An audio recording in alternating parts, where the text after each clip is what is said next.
This is when they ultimately nominated Jo Jorgensen. And it was months before I think she was in, and they were trying to figure out what to do. And I got a call from two higher ups there asking if I would consider it. And they wanted some, like, it was about a 20-minute or so conversation. And they asked a little bit to clarify some of my positions on things. And I was, at that point, I had already sort of ideologically shifted more. I don't even want to say more to the right. I was already ready to support Trump. So I didn't think it made any sense. The libertarians, sadly, it's, as I always say, it's trying to wrangle cats. Let's debate whether we should have, driver's licenses instead of actually doing anything important. I love libertarian ideas. This country was founded largely on libertarian ideas. Classical liberalism is really just libertarianism with some set of rules around it, like some minimal set of rules around it. And that to me is how we should be governing ourselves. You can have all the ideals you want, but you usually can't live in a utopia. You can have little brief moments of it.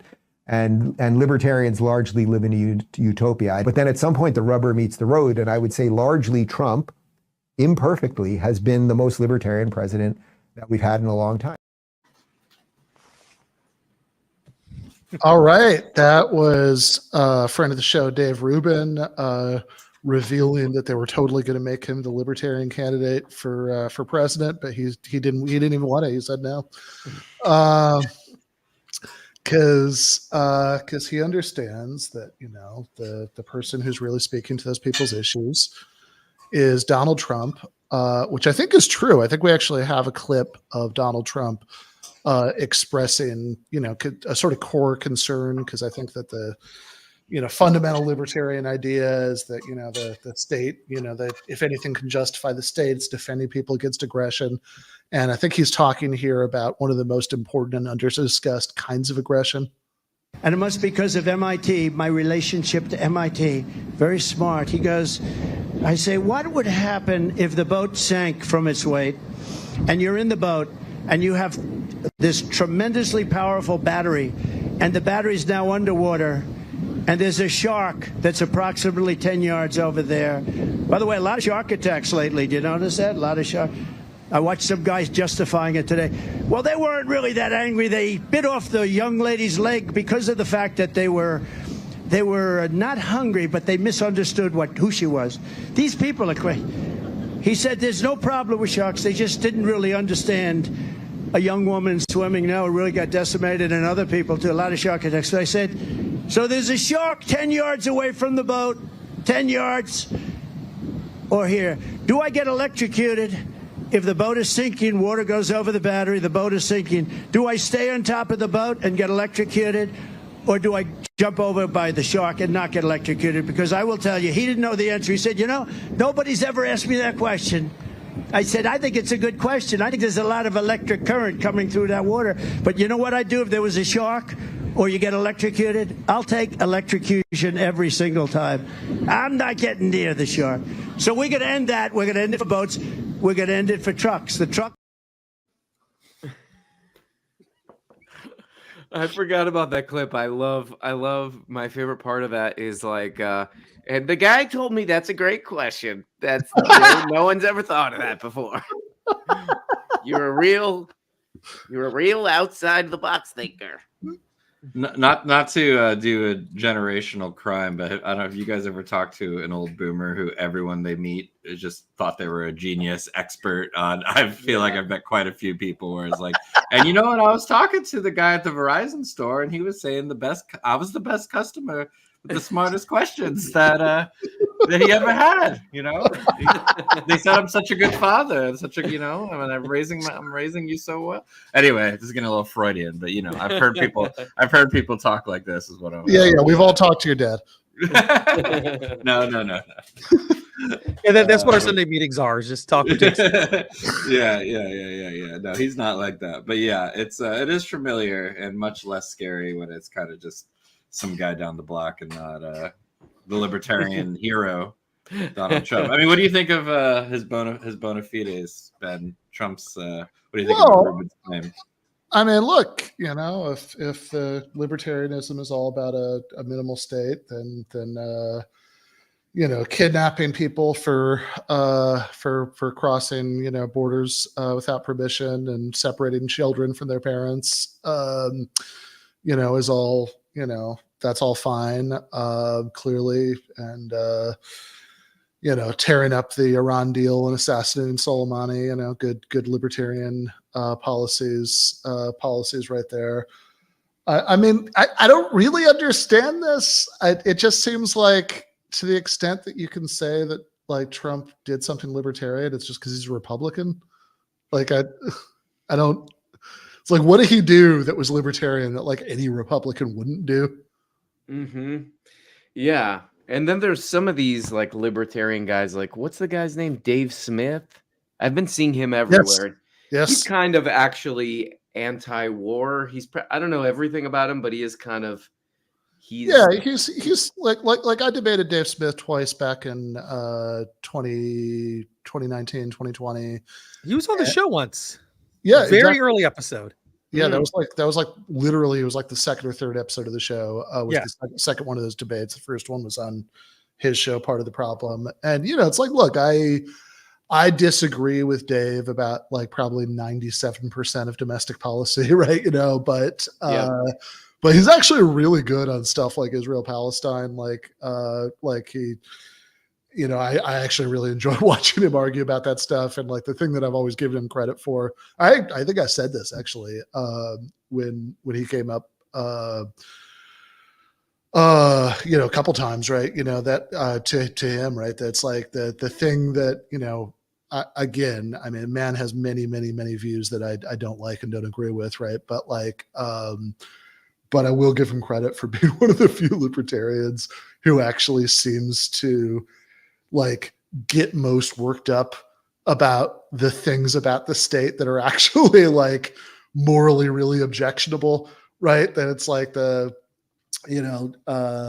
like, oh yeah, we're like helping the IDF displace millions of Palestinians rather than like, honestly, in my experience, the vast majority of libertarians, like what really gets them hot and bothered is the top marginal tax rate. Yeah. And what's that clip? Like driver's license? They get pissed off about toasters and driver's licenses too. Yes. Yes. Like Why should I need the government's permission to drive a car? What's next? I need a license to toast a piece of bread on my own damn toaster.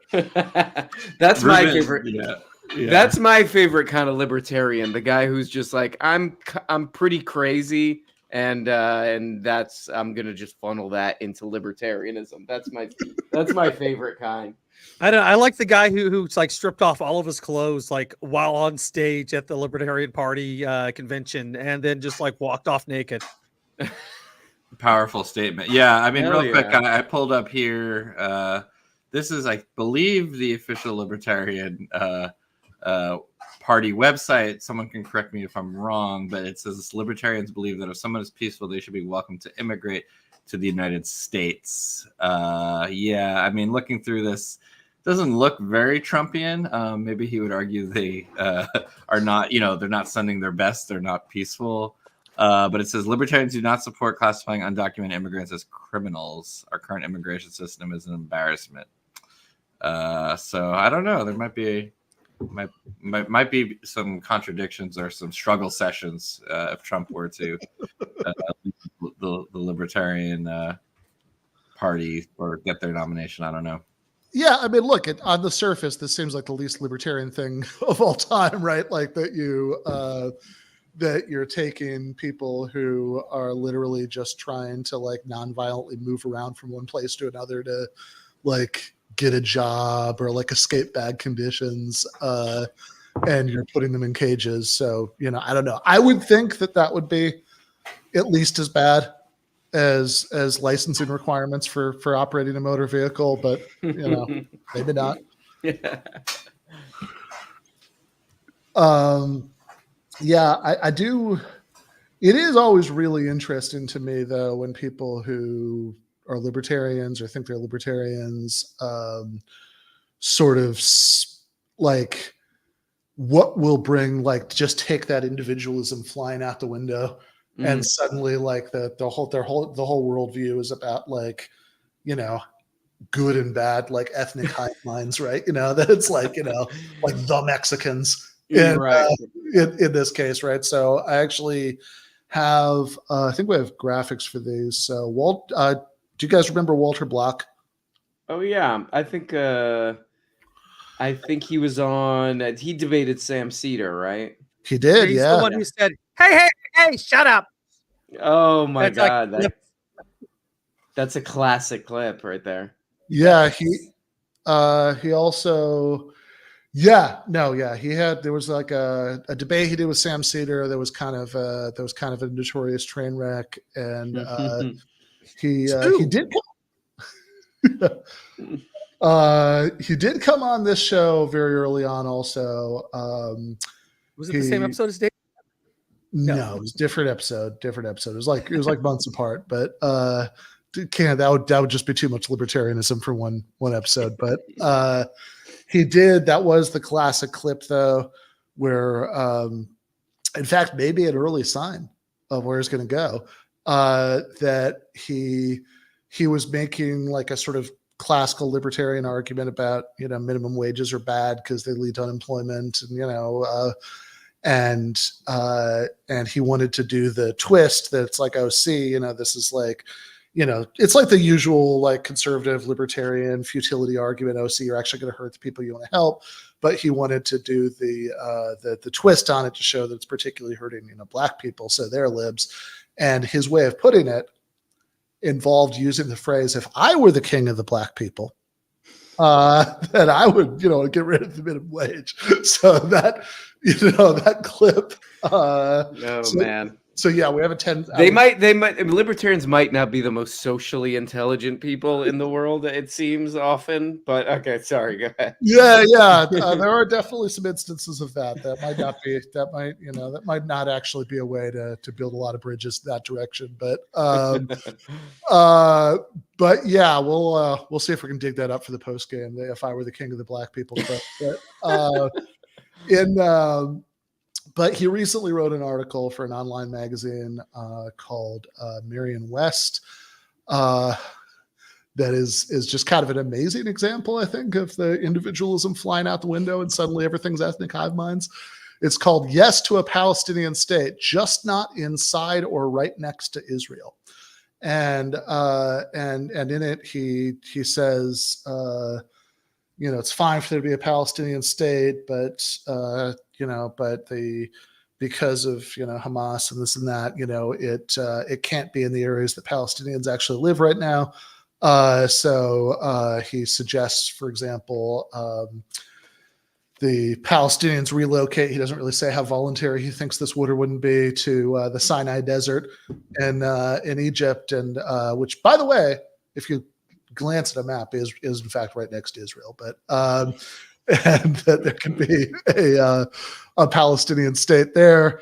And so I actually, just like an hour ago, this went up on the Merriam-West website. They invited me to write a reply to it, which, I say, it's not particularly interesting that I disagree with Block's argument. I'm a bleeding heart left-winger who thinks every human being is right to healthcare, housing, much more. Whereas Block, they don't include this in the poll quote, as I understand it, is such an extreme libertarian. He doesn't believe there should be such a thing as public sidewalks. The interesting part is that Block's argument, clearly if you start from the values that I do, then, the sort of odiousness of this is pretty obvious. But the interesting part is, it seems to me it also flies in the face of the values that Walter Block is supposed to care about. Because, again, what kind of belief in property rights is this, right? If you, if you think you can like displace millions of people from their homes. So Ben, what you're saying is, if you were king of the libertarians, you would not displace millions of people from their homes. Yeah, exactly. That is exactly what I'm saying. So anyway, I emailed Professor Block and gave him a link to the article and said if he wanted to come on here and discuss, he's more than welcome to. So we'll see if that happens or not. But in any case, because we were given potential Libertarian Party presidential candidate, Dave Rubin. They almost picked him, I'm sure. Such a hard time.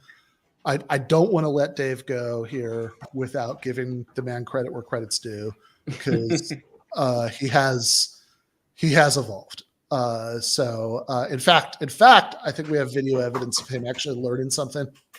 So, and then of course that the appeal probably will not go well, because as you know, the 5 Supreme Court judges in New York all happen to be black females. But I don't know if you know this, but when they appeal this thing, it gets appealed to the Supreme Court of New York, obviously not to the Supreme Court of the United States. The Supreme Court of New York has 5 black female judges. The appeal to go to the Supreme Court of New York, because it's a New York trial, we showed you video about a month ago. It's 5 black women because of diversity. But it's basically statistically impossible to have 5 black female Supreme Court justices. It is virtually, someone ran the numbers on this and one of my guys can correct me, it's virtually impossible statistically to have a court makeup of 5 black women. The left's diversity ends up with 5 black women being in charge of the Supreme Court of New York. So you might think that this has a little something to do with DEI. So DEI and diversity did get these women, at least some of them, the job. So then you have to think, do they all kind of think the same thing? And do they think judicially the same thing? And do they all kind of think the same thing about Trump? What a horrible thing to have to think about, that just because of someone's skin color. But do you think that they probably think similar things and they probably don't like Donald Trump? And that's probably how they got the job in the first place? Like, do you think, is that a crazy conspiracy theory? And the other problem is, I know you know this, that on the appeal side, there are 5 blacks female Supreme Court justices in New York. They wanted diversity, and they actually got the least diverse thing. Now, I know, of course, that your skin color and gender... The Supreme Court is the lowest court in New York. Court of Appeals is the highest court. Wait, so the Supreme... There's not 5 female... Oh, so it's not going to the New York Supreme... No, nice I know New York is a wacky... Oh, okay. New York has a weird name for its courts. Supreme Court is the lowest court, it's the trial court. So that's not the appeals court? No. Oh, well, that's refreshing. It'll go up to the appellate division, first department. I like being corrected on air, by the way. Yeah. And then it'll go up to the Court of Appeals. So it goes to them first. First, it'll go to the appellate division, first department, right, which is the area that he was tried in, like Manhattan. And then it'll go up to the Court of Appeals, which is our highest court. All right, well, at least I had But anyway, I mean, look. a legit error, okay. It's 5 black women. David, that sounds ridiculous. Oh, jeez. It's a beautiful thing to see somebody learning something about civics. Yes. It's like this happens a lot when I watch, a lot of these conservative videos. Is like I end up actually like feeling sorry for them. Like it's like you start out like, oh, I'm gonna make fun, I'm gonna dunk on them, and you're like, oh man, I would feel bad if that happened to me. Oh my God, yeah. It's like it almost made me think of, do you remember Naomi Wolf a few years ago before she like really lost her mind? When she'd written, do you remember her death reported thing? No. Do you guys know this? The only thing I know about Naomi Wolf is that she used to get confused for Naomi Klein all the time. Yeah. I'm actually writing a review of that book for. Nice. I can't wait to read that. Yeah. But yeah, I definitely feel for Naomi Klein on that one. She actually quotes our main guest tonight, Jeet Heer, of that book, is saying that, it's hard not to read this as anti-Semitism. You should be able to handle 2 Naomis, but inside both of us are 2 Naomis. Yeah. Exactly. I hope she says that in that book somewhere. It's too perfect. It's right there. Yeah, it's but it like so back before COVID, like Naomi Wolf has gone on this whole progression, like where she is not just like, it's not just that she kind of had like somewhat right coded politics on COVID or something, like somebody who's like, oh, we shouldn't have closed the schools or, like things like that. Right. Like it's like she is somebody who will say stuff like, she can taste that they like air is different in like Ireland because they don't have the 5G and like the and like there is like no conspiracy theory about that she'll turn up her nose at, right? I mean, she's down with all of them, right? Like I don't know if she's ever said that like vaccines, give you magnetic, but that would be like well within the range of things I could imagine Naomi Wolf saying. And so she's just become this just like really luridly crazy person the last few years, but like was not always so, right? I mean, she wrote a very like, mainstream kind of feminist book about beauty standards in the 90s. She was actually an advisor to Al Gore during his presidential campaign in 2000.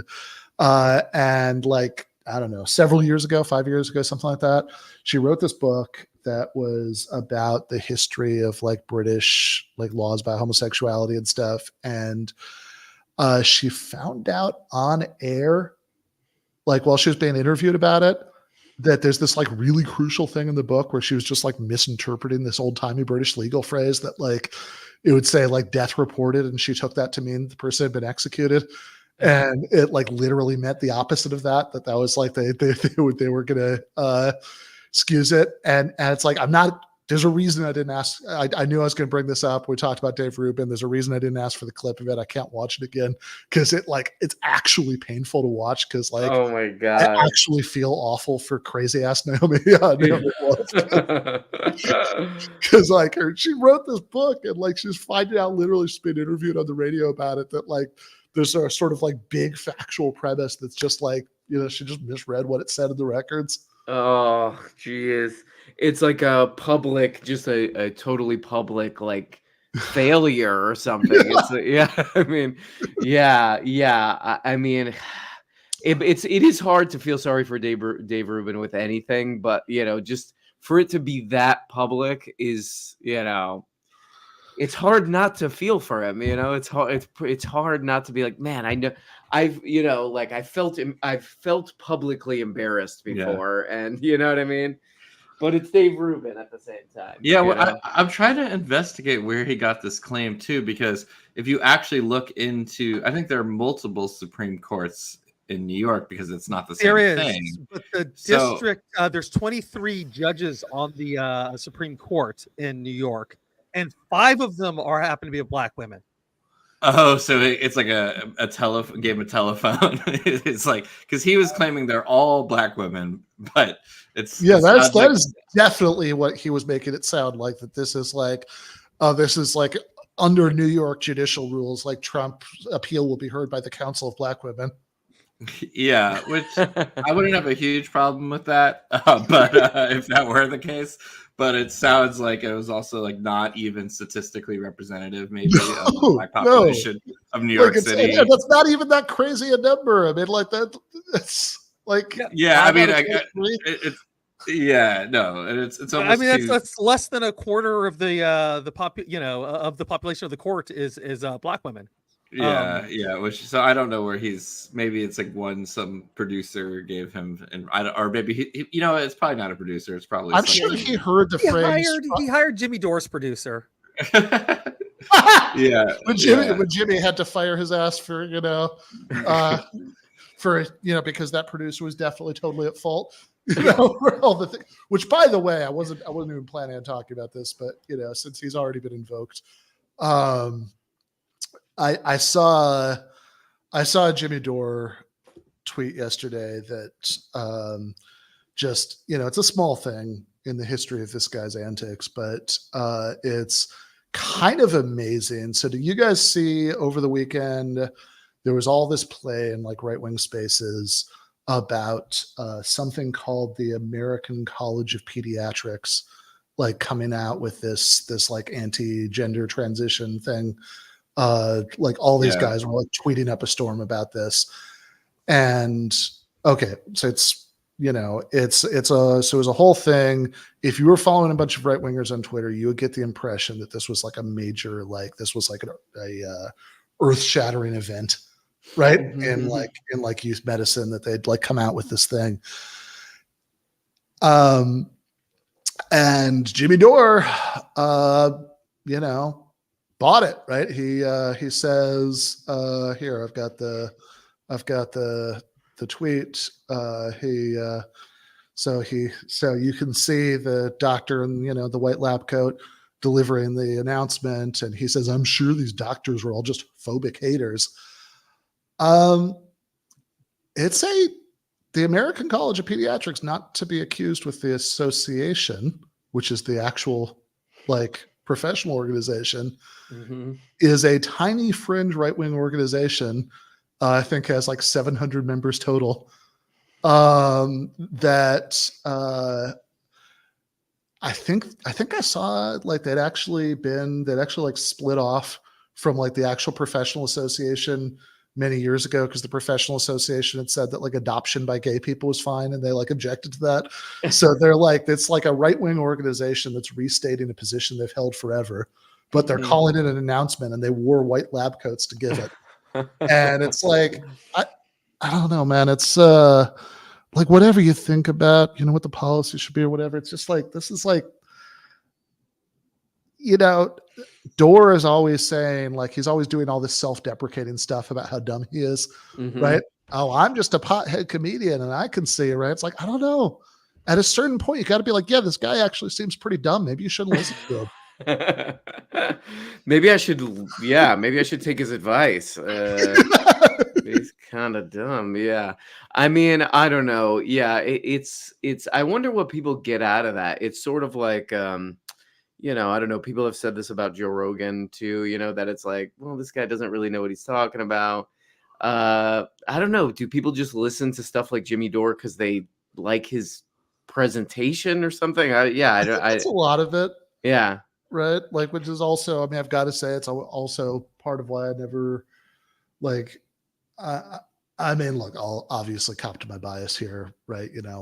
I before I did this show, it was on, TMBS, where much fun was had at his expense, but so I probably never gave him that much of a hearing, but it's also part of why he always rubbed me the wrong way is it's because I think the very thing that I think some people like about him is that, he's just so fucking performatively angry all the time. Right. That it's he's I see, he's giving vent to, my feelings. Right. And I get that. Right. There's certainly things that you should get angry about, but I just kind of don't really trust that anybody is actually organically angry that much of the time. Oh yeah, totally. Yeah. Also, as somebody who did listen to his show a decade ago, and we've actually had on this show one of the hosts that was on the show back then. Oh, that's true. Yeah, I forgot about that. Yep. Who he was surrounded by really talented comedians, and so his anger bits were only a small part of the whole thing. And you had Frank Conniff, who's from Mystery Science Theater 3000, who's great. You have I forget the other guy, but he does these great impressions and he's absolutely hilarious. And the phone Robert calls. Yasamura is hilarious and great. And so it made the show really good because it wasn't for Jimmy Dore, it was for the people who he was working with. Right. I was looking for that tweet, and his pinned tweet is some of my favorite comedians betrayed comedy, their audience, and themselves when, what did they do? When they shamed people for questioning authority, big pharma, government, and scolded them for doing their own research.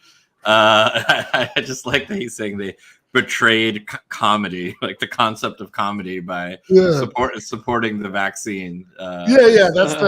No, definitely comedy has political positions. You have the wrong one. And definitely the hilarious one is definitely screaming about vaccines and claiming to give you autism. That's clearly the only funny choice. And then he says, I can forgive them, but they can't forgive me, is what he says. Okay. All right. That's in that tweet. He seems very forgiving. I mean, that's kind of funny because I remember that classic Bill Cosby routine about Spanish fly. He talked a lot about medication in that bit. Well, there you go. It's also again, like, I don't think because I've seen him, like I've seen like a bit from his stand-up, which you know, politics aside, right? I think if you're watching stand-up comedy and somebody's like literally just ranting to you about their opinions, it's probably not very good comedy. But but I've seen a clip from a stand-up where, you know, he's talking about, you know, he's like kind of trying to channel this like old Bill Hicks thing, but he's like doing it badly.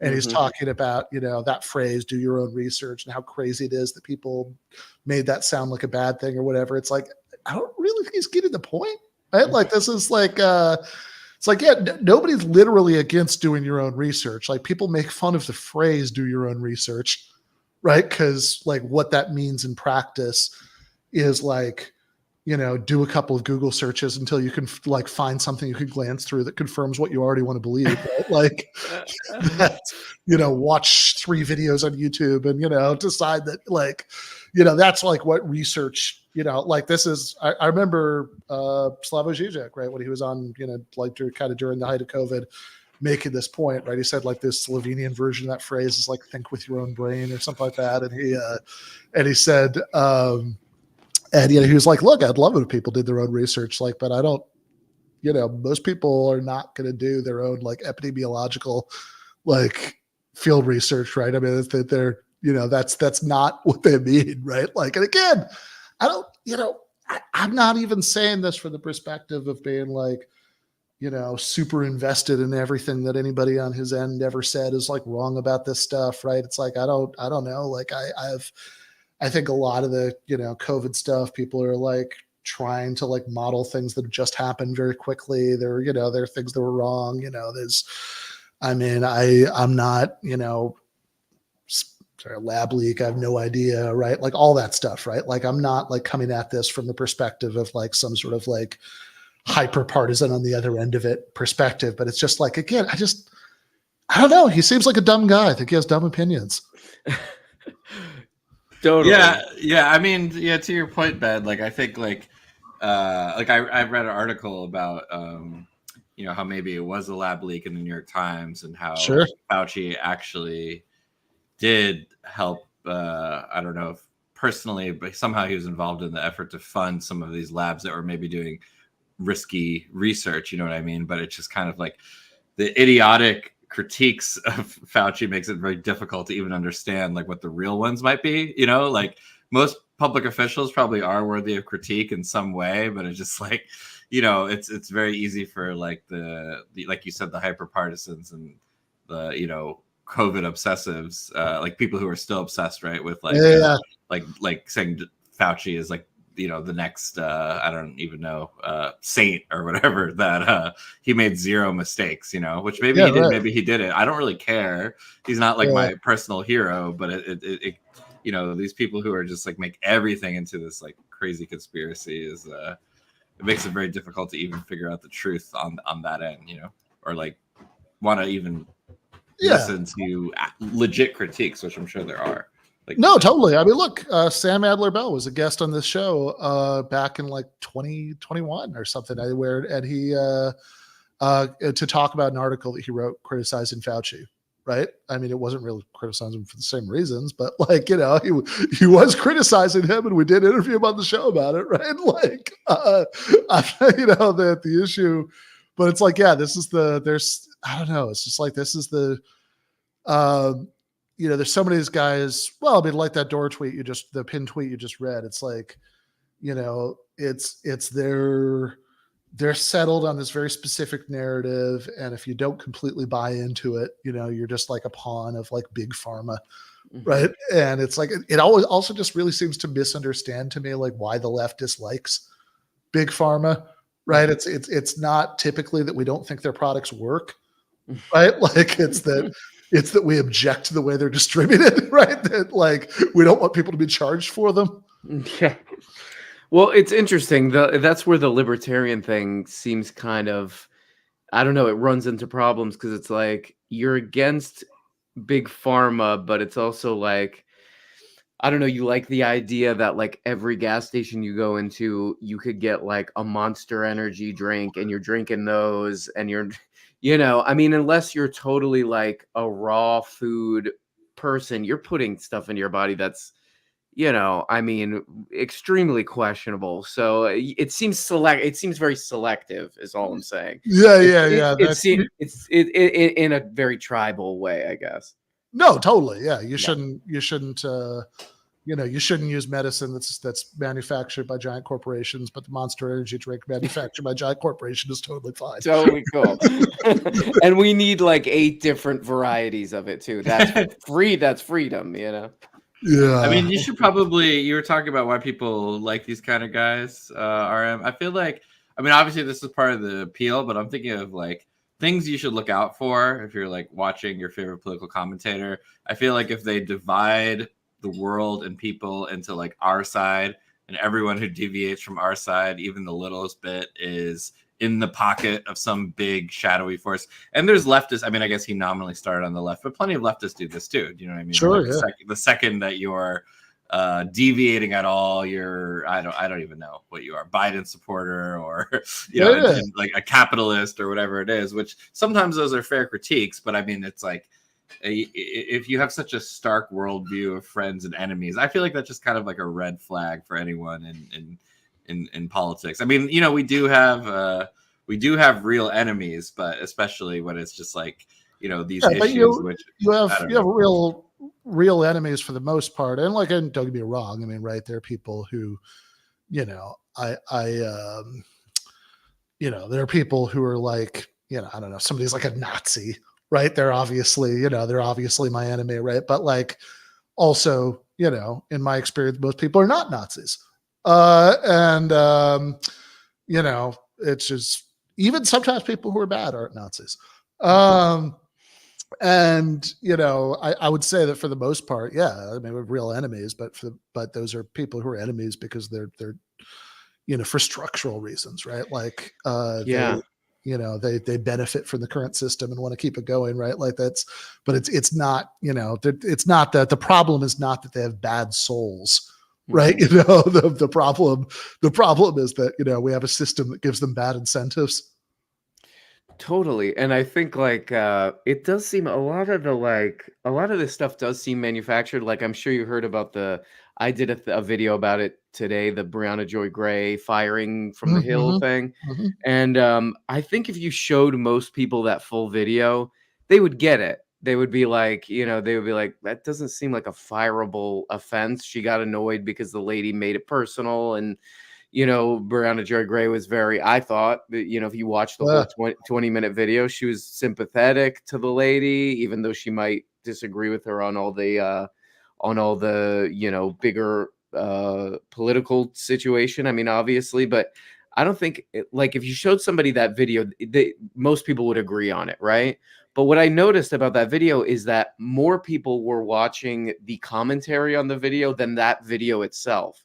So the commentary videos are telling you what to think, and then, you know, you fall into, you know, whatever sort of side you think you're supposed to be on. And yeah, I think for most people, if you just show them stuff, most people kind of get it, or can be swayed, or can be, you can have a conversation about it, you know? Yeah. I mean, I also think like, look, I haven't, you know, I haven't gone through the whole video frame for frame like the Zapruder film or anything, but you know, I mean, let's just accept for the sake of argument, right? Yeah. You know, that like that, you know, at least some of what she did in the video is objectionable or whatever, right? Right. Okay, fine. But is that really like why she was fired, right? Like, because like you're gonna tell me that like Rising has like never, like, none of the hosts on Rising, right, her or anybody else, like, are ever like a little too dismissive of somebody in an interview? Yeah. Yeah. Come on. Yeah. I've seen. I mean, look, I think I have been dismissively interviewed on that show, right? Like, Sure. It's not, you know, it just, I don't know. I mean, it just seems like, it seems like maybe there might be one particular subject that, you know, that you're a hell of a lot more likely to, you know, to get fired for, you know, for like, you know, over much less, right?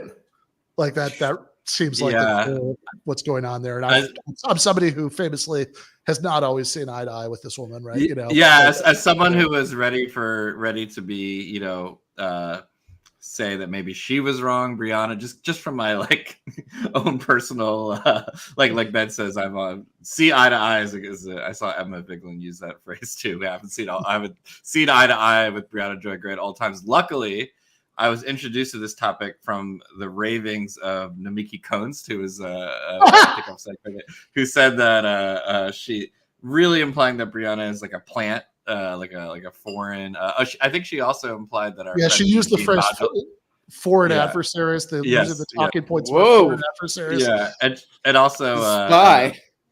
Our friend Mean Gene Bajalan did a poll about whether you were with Namiki or Brianna, and then I think she called him a bot. She said like the bots are out. I mean, he does have a weird profile, but anyway. So luckily, I was polarized. I have met me and Jane in person. I feel deeply confident that that's a person. Yeah, so I think I could have been swayed, RM, if I had seen the right thing, you know, appealing to my priors of don't watch the video, you know, she actually deserved it. But luckily, I saw someone going in a much kookier direction, and I was like, okay, this probably all right. This is probably not a good firing. Pushed you the other way. Yeah. I mean,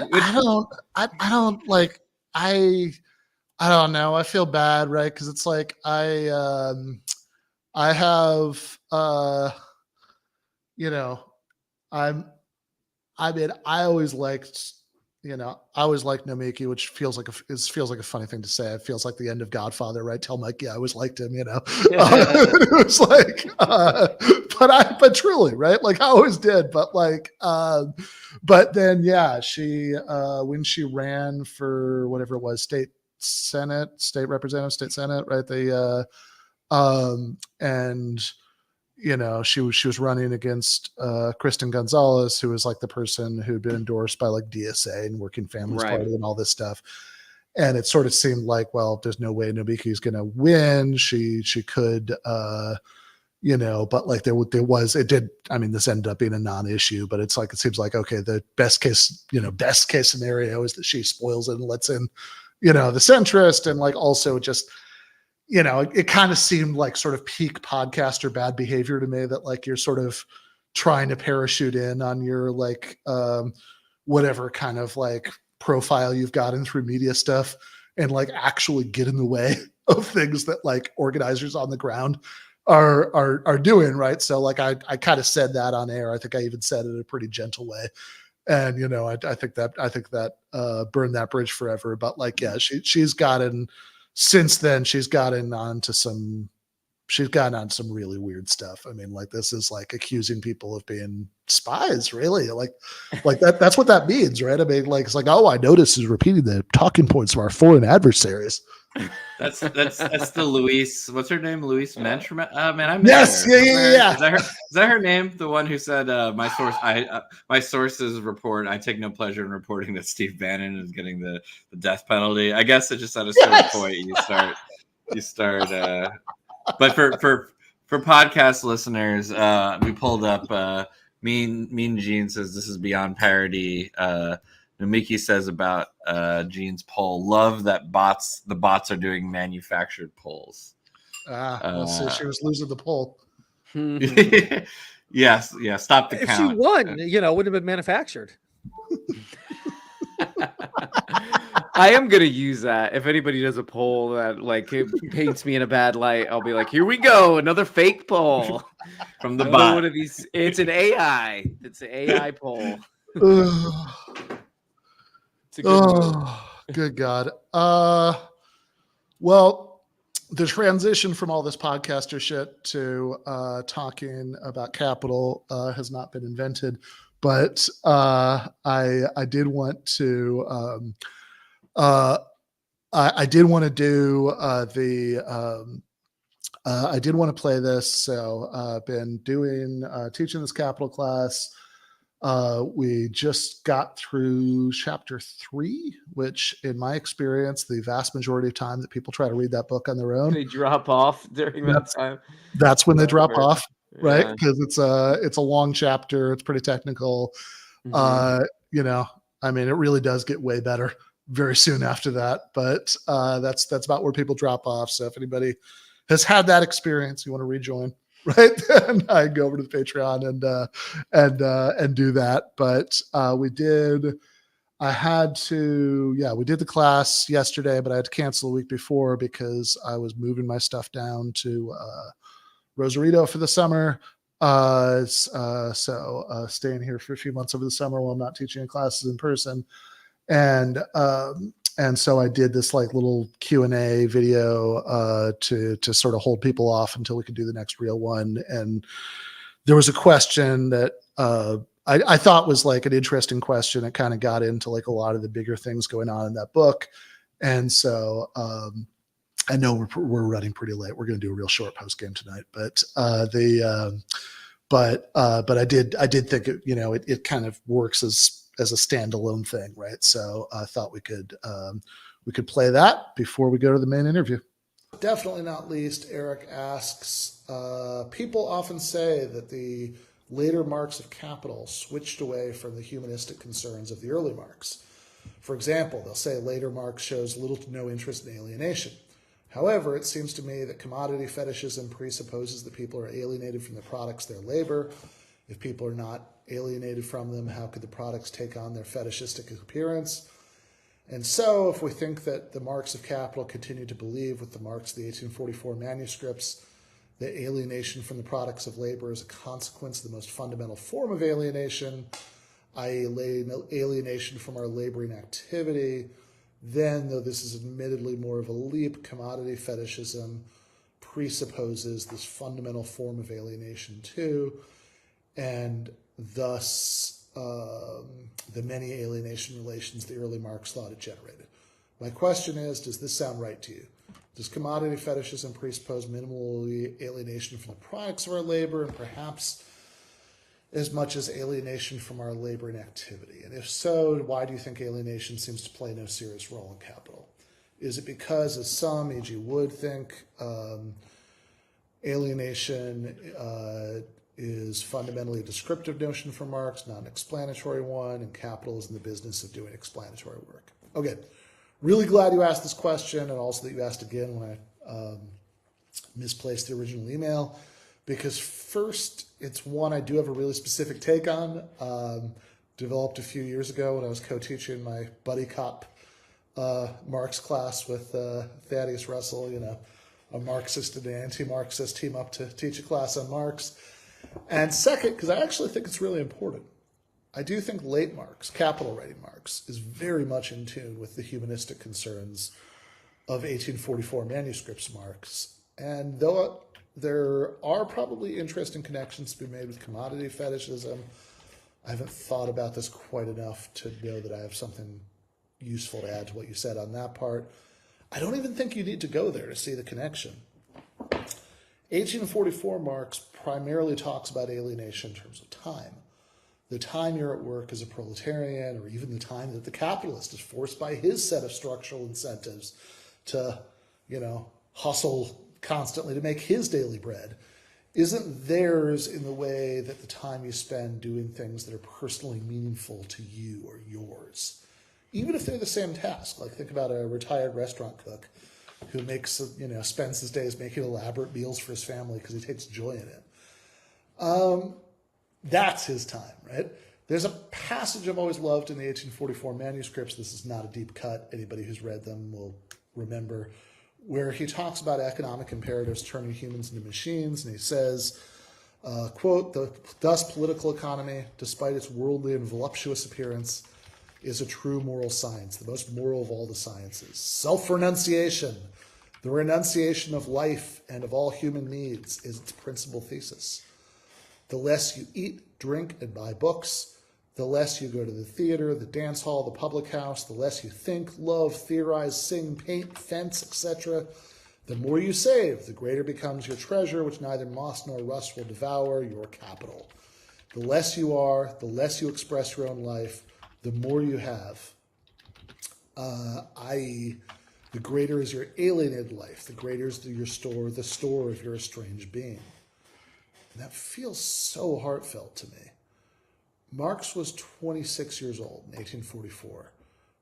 Just a few years out of school, he finished his PhD at the ripe old age of 23. But, I think spiritually, he's still every inch at 26, the Bohemian student revolutionary, at a time of intellectual ferment and discontent with the creaking structure of, post-defeat of Napoleon, European autocracy. But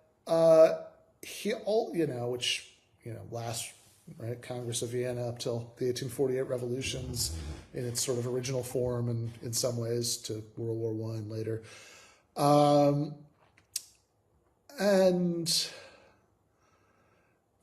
So he's definitely a, democratic revolutionary. He's definitely part of that. But he also has these basic insights about what's enslaving and dehumanizing about the emerging liberal capitalist order. And that list feels like he's, again, so personal. It feels like he's listing off the things he loves, drinking, buying books, going to the theater, thinking, loving, theorizing, singing, painting, fencing. It's such student bohemian revolutionary shit. That's the stuff that made our Carl tick, certainly at 26, and in some ways, much later. I mean, as read some of the letters about, him cutting loose, later in life. So I don't think any of that goes away. I think it's all over capital, although, Wood is right. The focus on capital is on the explanatory dimension, and alienation is certainly one of the things that Marx finds most objectionable in the capitalist system, but it's just not playing the kind of explanatory role of the concepts that he's laying out in Capital, right, where he's thinking as an economist. But, people object to putting it that way. I'm happy to take as a social theorist as a friendly amendment, but, he's thinking hard and oftentimes with an economist language and framing about how the system works. But even though it's not there as like one of the explanatory concepts he's developing in the book, I think it's all over the place as a motivating background concern. I mean, I think he's thinking like an economist because he has the concerns of a bohemian student revolutionary. He hates the way that the imperatives of life under capitalism take those things away, right? All those things he was just listing off, they take them away from people. The way that capitalism stops them from flourishing as people. Think about that line in chapter 1 about, what's significant as a general or a banker may not be significant, as a man. Marx wants us to think about how the robbery of those human aspects of life happens, especially from workers, because he wants to reverse it. In Capital, to give you a little preview of coming attractions, one of the longest and most important chapters is called The Working Day. It's a horror story about the expansion of the working day in the 19th century and the massive victory that he sees. Marx, as disconcerting as that might be to a certain kind of online Marxist, Marx is very excited about his reformist victories. About the 10 hours bill that he calls the Magna Carta of the working class, since it limits things to only 10 hours a day, 6 days a week of hard labor in the, factories that, not so very long ago, right? William Blake had called dark satanic mills. And the whole story Marx tells about exploitation in capital is a story about the nature-imposed requirement that we all work to eat, to squeeze human use values out of what we get from nature, is compounded in class societies such as slavery, feudalism, and capitalism by a socially imposed requirement that we work extra hours to enrich the work of the ruling class. And when you get all the way to volume 3, way at the back, you get this famous passage about what he calls the realm of freedom, right? He writes, the realm of freedom actually begins only when the labor which is determined by necessity and mundane consideration ceases. Thus, in the very nature of things, it lies beyond the sphere of actual material production. Just as the savage must wrestle with nature to satisfy his wants, to maintain and reproduce life, So must civilized man, and he must do so in all social formations and under all possible modes of production. With his development of this realm of physical necessity expands as a result of his wants, but at the same time, the forces of production which satisfy those wants also increase. Freedom in this field can only consist in socialized man, the associated producers, rationally regulating their interchange with nature, bringing it under common control instead of being ruled by it as by the blind forces of nature, and achieving this with the least expenditure of energy and under the conditions most favorable to and worthy of their human nature. But it nonetheless still remains a realm of necessity. Beyond it begins that development of human energy, which is an end in itself, the true realm of freedom, which, however, can blossom forth only with this realm of necessity as its basis. The shortening of the working day is its basic prerequisite. And the way I'd read this is that Marx knows that even if you work in a factory that's been nationalized under the democratic control of the workers themselves, that won't mean that you magically suddenly start to love working in a factory.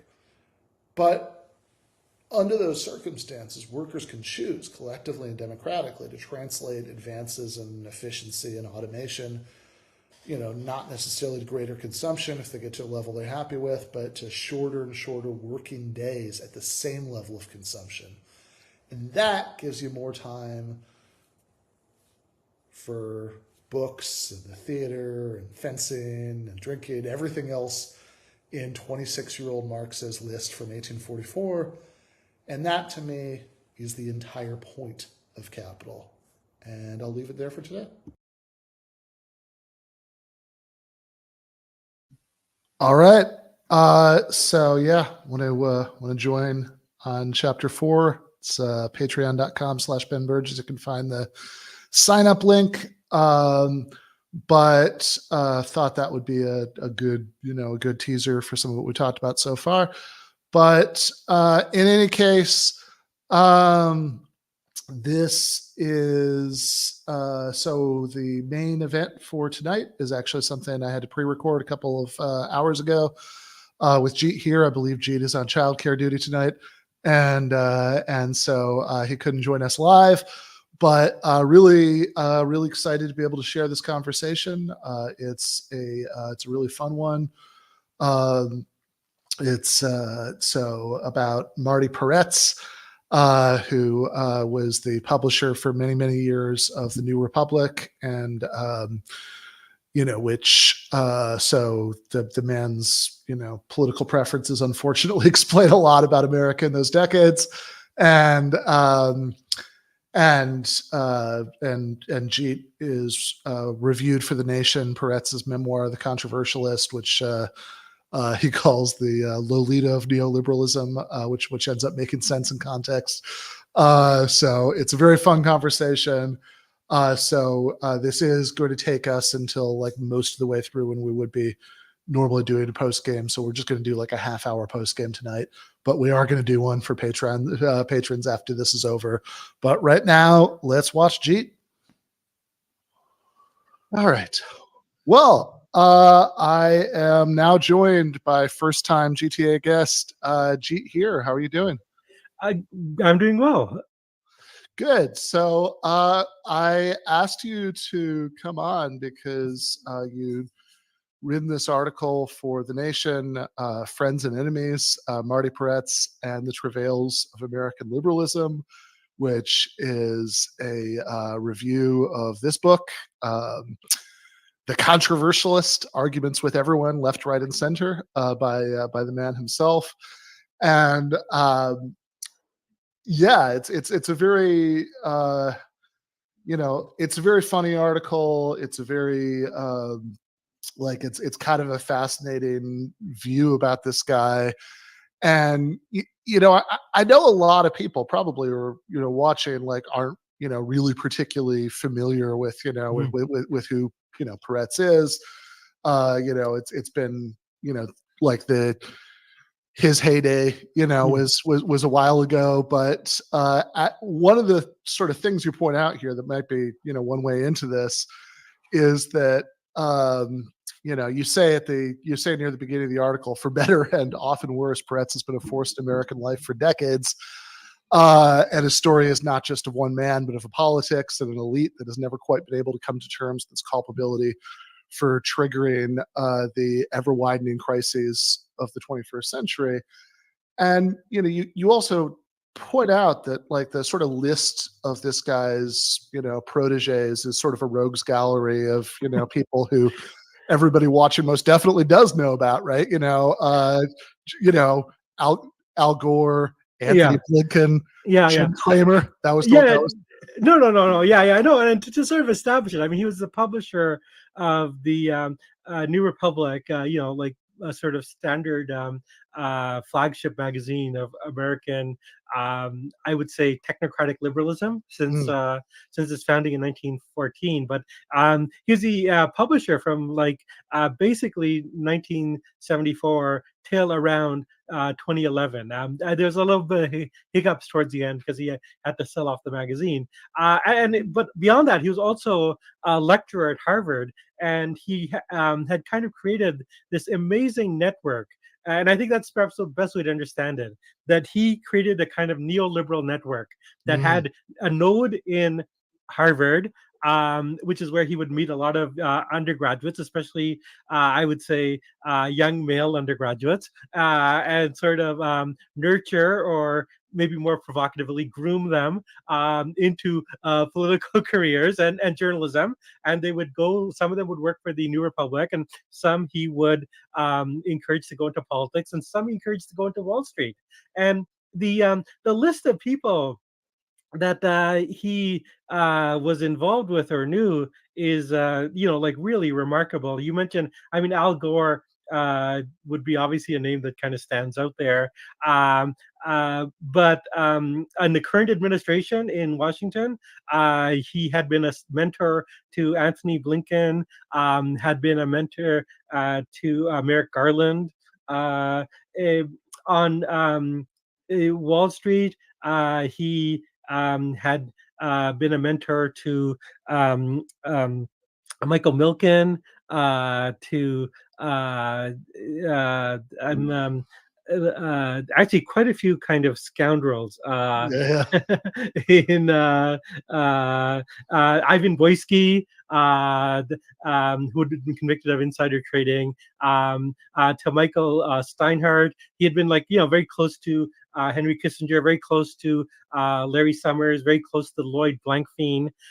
So basically, virtually every, and within the world of journalism, the people he had sort of brought to prominence were people who, became fixtures on cable news television, like Michael Kinsley, a co-host for many years of Crossfire, but also Fred Barnes, Morton Kornacki, Charles Krauthammer, a columnist for many years at the Washington Post.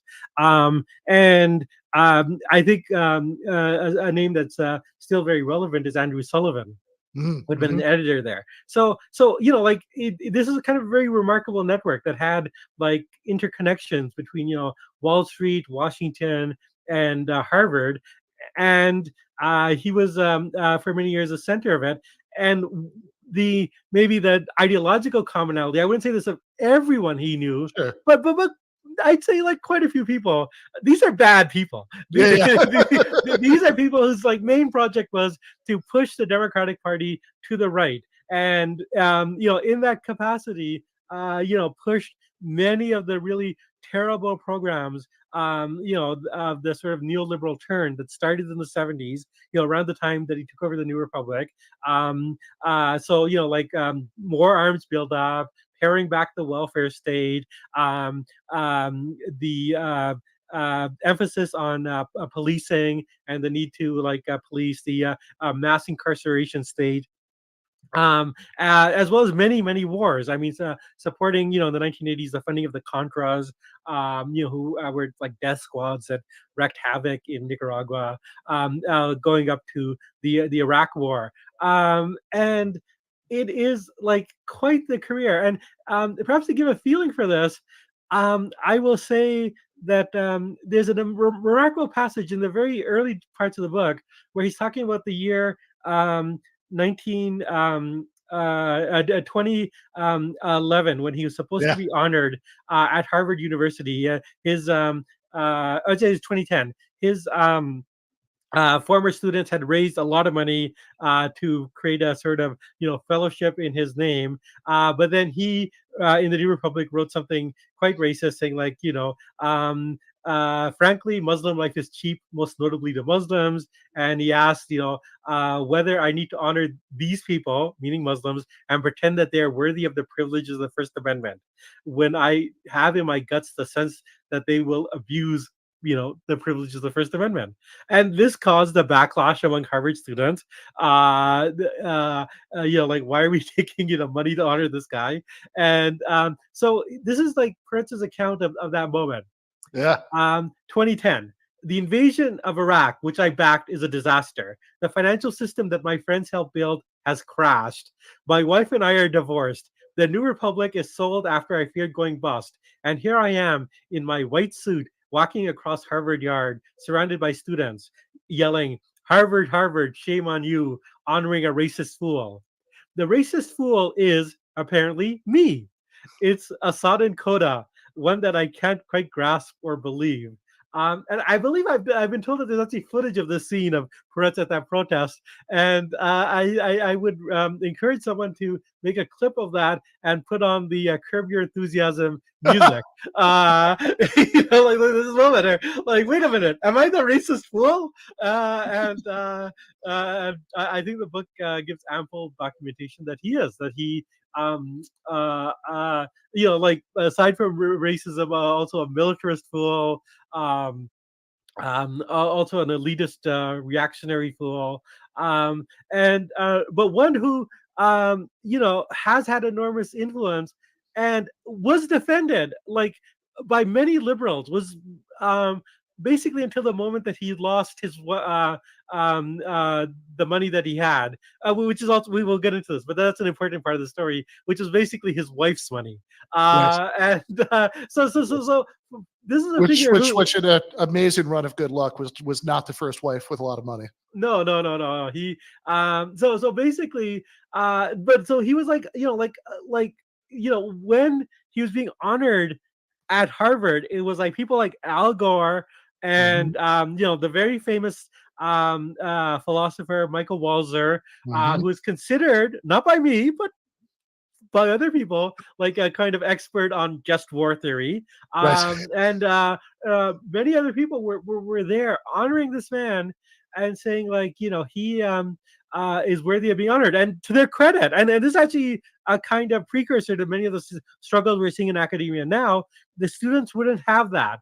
And I should mention another Marty Peretz protege, the investor Bill Ackman, who's been very active right now, trying to destroy as many American universities as he possibly can, in order to clamp down on protests against Israel's war against the people of Gaza. Michael Walzer, the great philosopher of just war, is also a big advocate of that war, and in fact, I just saw Tim Barker say on Twitter that he'd actually asked Walzer point blank, "Is there anything that Israel could do to make this unjust?" And he said no. In his view, which I guess fair enough. If well, I mean, this is displacing 1.9 million people, doesn't do that. It is very hard to see what would, but no, Walzer has actually said, this is like almost a direct quote, but like saying, well, taking IDF figures at face value, which one shouldn't do, but saying, okay, there's been like 35,000 deaths, maybe 10,000 of them are like Hamas militants. Well, that's a good ratio. And that's actually his word, like a good ratio. But I mean, we'll maybe return to Walzer in a bit, but I will say it's always been the critique of Walzer, made most notably by Edward Said, that all his theorizing about just war was done with the idea of creating an intellectual infrastructure that would allow Israel to do what it wants. And I think that there's ample reason to think that before. There's even more reason now with what's going on. Yeah, I mean, I that stuff like that always strikes me as a theory of, waging just war against other people, right? Yeah. Like it's, I mean, I think, I think Hamas is very bad, but if you were going to apply the same reasoning, the ratio on 10-7 wasn't even as bad as that, right? Yeah. So yeah, and I think this does, this is relevant to thinking about Peretz, because there's the waters he's swimming in. This is certainly and certainly that kind of advocacy of not just Zionism, but this kind of like really like belligerent take no prisoners Zionism is a big part of what he stood for over the years, and all of those racist editorials about Muslims and all of that, to the point that you do like the sort of person now who says like who wants to be an apologist for everything that Israel does in Gaza, but also wants to present themselves as a reasonable person, will say, well, yes, of course, I want there to be a two-state solution, blah, blah, blah, someday. But one of the more remarkable quotes that you have from Peretz in the articles from 1982, when he's speaking to Haaretz about the invasion of Lebanon, and you say Peretz recommended that Israel inflict, quote, a lasting military defeat that will clarify to the Palestinians living in the West Bank that their struggle for an independent state has suffered a setback of many years. Then the Palestinians will be turned into just another crushed nation like the Kurds or the Afghans, two groups, of course, that we haven't heard anything from since. Yeah, no. I mean, that is exactly his position on the Palestinians. That they should be a crushed nation. Now, as you say, because of the changing politics, it's no longer polite to say that. And I would say he himself no longer says that. He himself would say he believes in a two-state solution. But if you actually look at his political record, it is always the idea of a two-state solution is used as a way of precluding any criticism of what's happening now, saying like, well, we have to go push for the two-state solution. Let's not get bogged down in criticism of who's killing who. Right. I see that as a kind of a shell game. It is like you're holding up this ideal that you're not really working towards. It's a bad faith argument. But I mean, maybe but I think it's also an argument that had a lot of resonance among liberals. And I think my piece, and I think in thinking about Peretz, one has to understand that he is coming from a place of liberalism and even left liberalism when he started out. And I think that is a story that is perhaps worth charting up, like how someone who in the 60s was an opponent of the Vietnam War, had been involved in a movement to draft Martin Luther King Jr. to run for a presidential campaign, how he ended up, being the kind of reactionary that we sketched out. So I think it might be worth rehearsing his larger life trajectory to get at that story. Yeah. So let's back up and do that. So Peretz doesn't, personally come from poverty, comes from a family that, that has some money, nothing like what you would eventually marry into. But, he certainly sees, you say near the beginning of the article that, that he certainly comes from, a world that's touched by the poverty of others, so he's born in 1938. You describe that world as a claustrophobic, Yiddish-speaking and Shoah-haunted immigrant milieu far from the American mainstream. That you talk about, genuinely, gripping passages in his book where he's talking about members, of his extended family who were murdered in the Holocaust. And it should be understood, even though his family, I would probably guess, because his father had been a landlord and also owned a factory. I mean, they had money, but I mean, this is the context, 1938. Jews are still marginal from the American mainstream in many ways, particularly the kind of East European Jews that he was coming out of. There was an earlier cohort of German American Jews who had been more assimilated, the Oppenheimers of the world. Yeah. But yeah, this is a world where there's tons of frank anti-Semitism. Yeah. Restrictive housing covenants aren't uncommon, all that stuff. Yeah, that's right. And so, I would say that the Jews, when Peretz was born, like Jews in America, were many white people did not consider Jews to be white. And even in the areas where they might have been accepted, they were maybe more provisionally white, and there was a lot of kind of social stigma and marginalization. I mean, he says, he's born into a marginal community, and I think marginal doesn't just refer to like economic distance, but also like sort of cultural distance. I would say he is that's an accurate assessment, and I think that explains some of his kind of politics. The fact that he was initially quite attracted to the left, and did see America as a country that needed a lot of social change. So he's coming from this background. Goes to like Brandeis, which is itself a kind of, like a place where Jewish American identity, can stake a claim in mainstream American society. I think there he befriends Michael Walzer, so that's a kind of a crucial connection, and becomes, and then goes to do graduate work at Harvard, where he, is never really an academic in a real sense. A lot of the time, his position was lecturer, and his the academics at Harvard basically say, you're not really a scholar, but we like to have you around. And reading between the lines, I think they like to have him around because he had money, and therefore he could bring money into the university and also get jobs for his students. And so that's like value. But in any case, to be fair, I mean, he's also a popular lecturer. People like his classes. Yeah, he's a very popular lecturer. Yeah, and so with Walzer, he is part of this kind of like burgeoning new left that is very concerned with civil rights, and with like anti-war movement. Initially in the early '60s with like sort of nuclear proliferation issues, and then later with the Vietnam War. And he also refers to the Harvard as, he describes it as a Harvard patriot.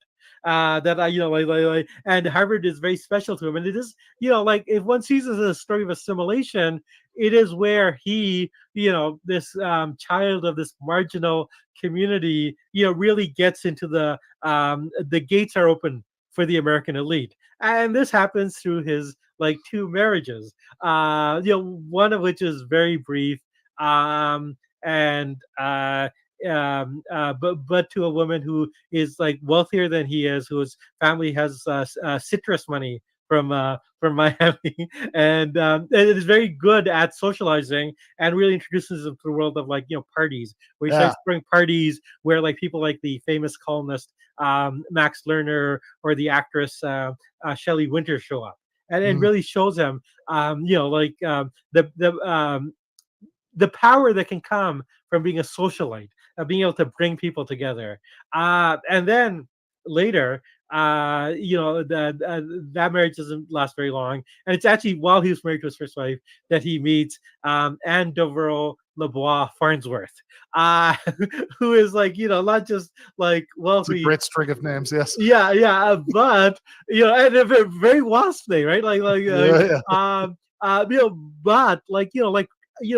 He says she's not quite a Rockefeller, but it's in that territory, right? And the story I tell in my article is when she was growing up, her grandfather was a collector of paintings, and there was a painting that she particularly liked, and she would often go visit it, and she ended up while at Bard writing a paper about it. And then the grandfather, knowing that she loved the painting, left it to her in his will, and that was a Rembrandt. Right? This is a family where you can literally be given a Rembrandt by your granddad. And by the way, just to close the loop on that story, that Rembrandt is now in Tel Aviv. the Peretzes donated it to the Israeli National Museum. There you go. Yeah. But I mean, so Anne Peretz is shares. I mean, the family money comes from the Singer sewing machine fortune, and the sewing machine was one of the first really large scale capitalist mass produced items, like far before the automobile, right? Like, and it really like revolutionized, one of the basic items of humanity is like clothing, right? Like we all have to wear clothing, and the sewing machine revolutionized clothing and like took over the world. Like there was sewing machines all over the place, and like a lot of early capitalist enterprises, like it's based on like really primitive capital accumulation of it's kind of say in the article, like there's sort of any fortune on this magnitude that, you wrote a term paper about this painting, why don't you have it, is likely to be rooted in some kind of brutal primitive accumulation. And so here you have all kinds of union busting and, Singer family fortune, a lot of union busting. They were also pioneers of what's called Taylorism, the use of so-called scientific management that would, basically about controlling like every waking moment of your employee's life. The sort of stuff that we see in Amazon today, Amazon factories, was pioneered by Anne Peretz's ancestors, and the family had all this kind of unsavory qualities of the very wealthy. I think one of her relatives, I believe it's an uncle, actually was plotted the coup d'etat against Franklin Roosevelt. He's the one who he was part of this, along with the DuPonts. They wanted to hire General, I believe, Smedley Butler. Yes, that's right. Yeah. to try to overthrow Franklin Roosevelt because he's raising their taxes too much. Anne Peretz, to her credit, right, did not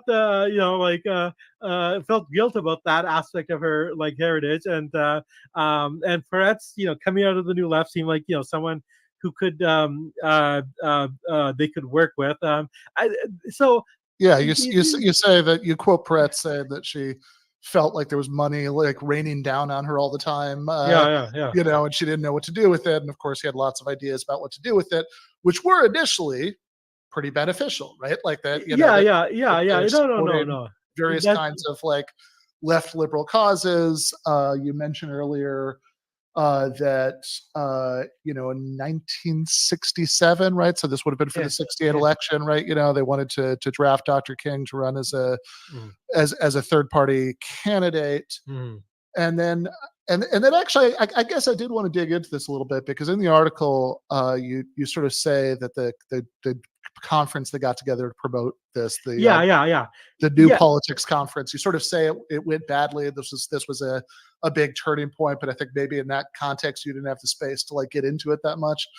Yeah, no. I'm really glad you mentioned that, because that is actually, I think, the sort of the New Politics Conference in Chicago in '67 is like a kind of very big turning point. And so Peretz had been involved with civil rights, with anti-war. After the attempt to recruit Dr. King didn't turn out, and in fact Dr. King was assassinated the following year.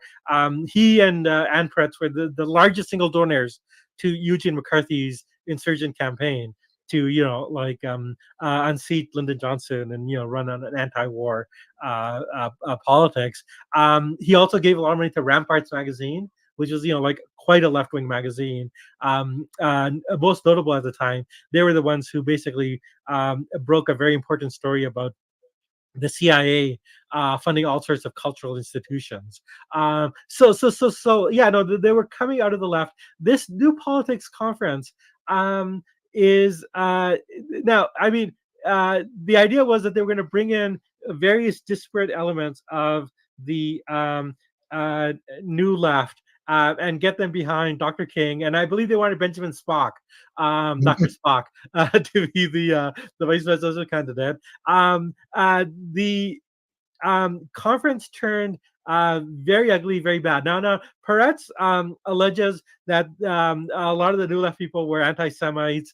I wouldn't deny that there might have been some of that, although a lot of the people he names as anti-Semites are in fact Jewish. I mean, they're Jewish leftists who are critical of Israel, right? Like, right.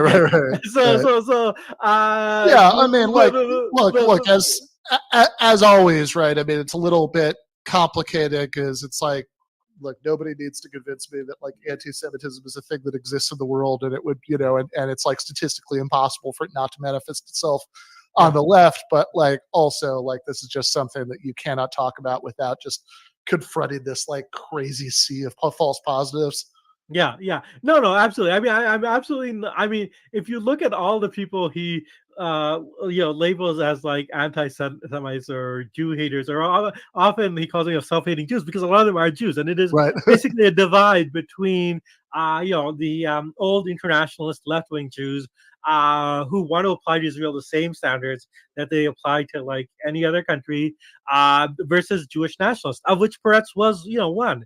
And so in a lot of ways, I think Israel is the kind of great sticking point. Like he could not abide by the kind of, left-wing critique, often made, not always, but, often made by left-wing Jews of Israel.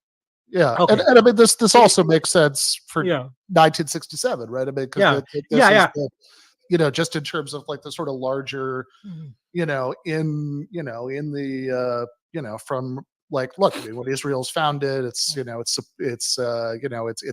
like it's founded in alliance with the Soviet Union. There's like a sort of widespread kind of, lefty, sympathy in the 50s and 60s. And I think that, awareness of the Nakba and all of that is just not that widespread at that time in, most of these circles. And, but 1967 is getting right into where like the sort of immediate politics of this make that harder and harder to sustain.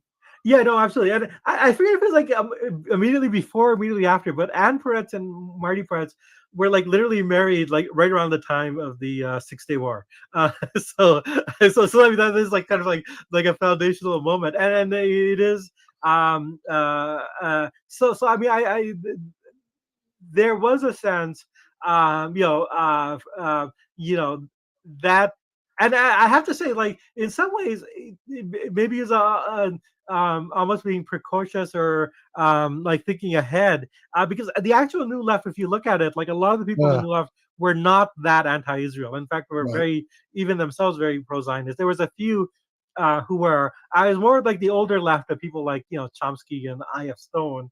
But anyways, Peretz started to realize that okay, this is going to be a real issue. But the other issue, and by the way, I mean, you mentioned I.F. Stone, like just to kind of put a bow on the Peretz's like throwing around the money for good reasons, in before, I mean, just a few years before we're talking about, right? You mentioned that he bought a full page ad in the New York Times to print I.F. Stone's like article denouncing the Gulf of Tonkin resolution. Yeah, no, absolutely. And then I have Stone, for listeners who might not be up on the history, it was like independent journalist, basically blacklisted everywhere. He had his own newsletter, like Substack, before there was Substack, and he was like one of the like really accurate and visionary critics of the Vietnam War, like from very early on, basically documenting. Like that a lot of the stuff the Pentagon was saying were demonstrable lies. And yeah, I mean, Peretz, to his credit, sponsored that. But in the context of the New Politics Conference, one thing was that the division, the contradictions of being a wealthy sponsor of a left-wing movement really came to the fore at that conference. And one of it was just like a matter of space that the conference was held. I forget even the name of the place, but it was like a really rundown Fleabag hotel in downtown Chicago, where Peretz himself would not deign to put in or to like stay in, and so he went to like a more fancy place, and he sort of said, like that prevented me from like really taking charge the way I should. But also, and this is a quote: nobody cared at the New Politics Conference whether I was there or not. I had no clout at all, he complains. And then he said he was simply seen as a money bags. And so the idea was that, like, it's not just that, these left-wing radicals are too critical of Israel. It's not just that the black radicals don't want to be led by white leadership, but it's also the fact that, like, his money isn't buying him clout. It's not buying him what he wanted, which is to be the leader. It's not buying him respect, right? And this is there's a guy named Henry. In my article, I talk about various cases of his charitable giving. One of which is that when Susan Sontag had cancer, he and Anne gave a lot of money. And also, there was a journalist at Henry at the New Republic named Henry Fairley, a staff writer, but like a real classic ne'er-do-well British journalist. He actually couldn't go back to Britain because the Lady Anatonia Fraser had a libel suit against him after he called her a prostitute on the BBC. So he lived in America, often very poor, basically unhoused. He slept on the New Republic's couch, more than once. And then in the early 80s, he needed heart surgery, and so Anne and Peretz, paid for the heart surgery. And so Henry Fairley, in talking about Peretz, in an interview with Esquire, said that the giving of money and the desire for gratitude are really his story, right? He says, Peretz had his fingers burned. He said the worst people to raise money for were the left. And then he had Fairley added, it's an incredible thing about the rich; they need to be loved. And this is and you actually, one of the parts of the article that I like the most is when you're talking about this and you I think essentially make the point that, look, the personal generosity and the opposition to redistribution, go hand in hand, right? Because you want to be the one who's in charge of deciding, how the money is spent, who's a worthy beneficiary, that you want to get the credit. Right, that's right. Yeah, exactly. Yeah, you're not giving away your wife's money for nothing. Exactly. So and so I think that is the crucial aspect. This kind of paradox of having wealthy people in charge of an egalitarian social movement, right? Like at some point something's got to give, and for Peretz, it's he realized that if the left really means it, if they really mean to create a world where I'm not going to get respect because I married a near billionaire, is that really what I want? And so I think that he stays on the left, with some left-wing causes, for a little while after that. But he really, I think that moment is a really crucial one, and I think that it explains both his real turn to the right, and also I think the particular nature of his racism towards African Americans, which is the sort of racism of the wounded white savior. Right. I wanted to help you people. I wanted to we could have had something good. I was willing to write the checks. All you had to do was show a little respect. And the sort of animosity that really runs through his later writings and the stuff that he published. I think it came from that 1967 moment. And with the sense that which is interesting because there's an obvious point of comparison here to the classic neocons, like your Norman Podhorances and people like that, who in some ways have a very similar drift away from at least the liberal left to what they became, and the end destination is a little bit different. You point out the New Republic, even when it was sort of advocating most of the worst things that happened in the 80s and 90s, was at least at least they wanted marriage equality, right?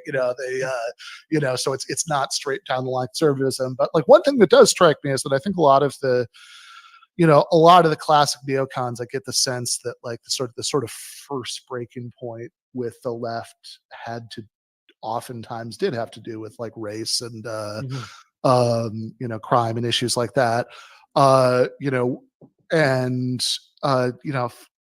Reading your article, it seems like the order might have been a little bit different with Peretz. But that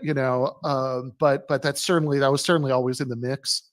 Yeah, no. I mean, I think that it's a very similar story, and it might be useful to think about like why he's not quite a neocon. But I mean, I think that with him in particular, although I think some of the neocons, I mean, the it's worth remembering that the commentary in the 1960s was also a pro-civil rights magazine under Norman Podhoretz, and like Podhoretz and Midge Decter, even though it's incredible to think this now, were friends with Bayard Rustin, who wrote for the magazine, wrote very important pieces in commentary. But it is the sense of it's what they always say is we were mugged by reality, which is kind of like a racially loaded metaphor. And I have to say, there's some of that with Peretz, particularly focus on what he considers the problem of black crime and a black social dysfunction. But there's also, I mean, in my sense of it, it's more particularly that 67 moment of like I was willing to go to the bat where you really wanted to be the head of this, the leader of this movement, and you didn't accept me. The sense of rejection, which I don't quite get from the other neocons. I think theirs is more like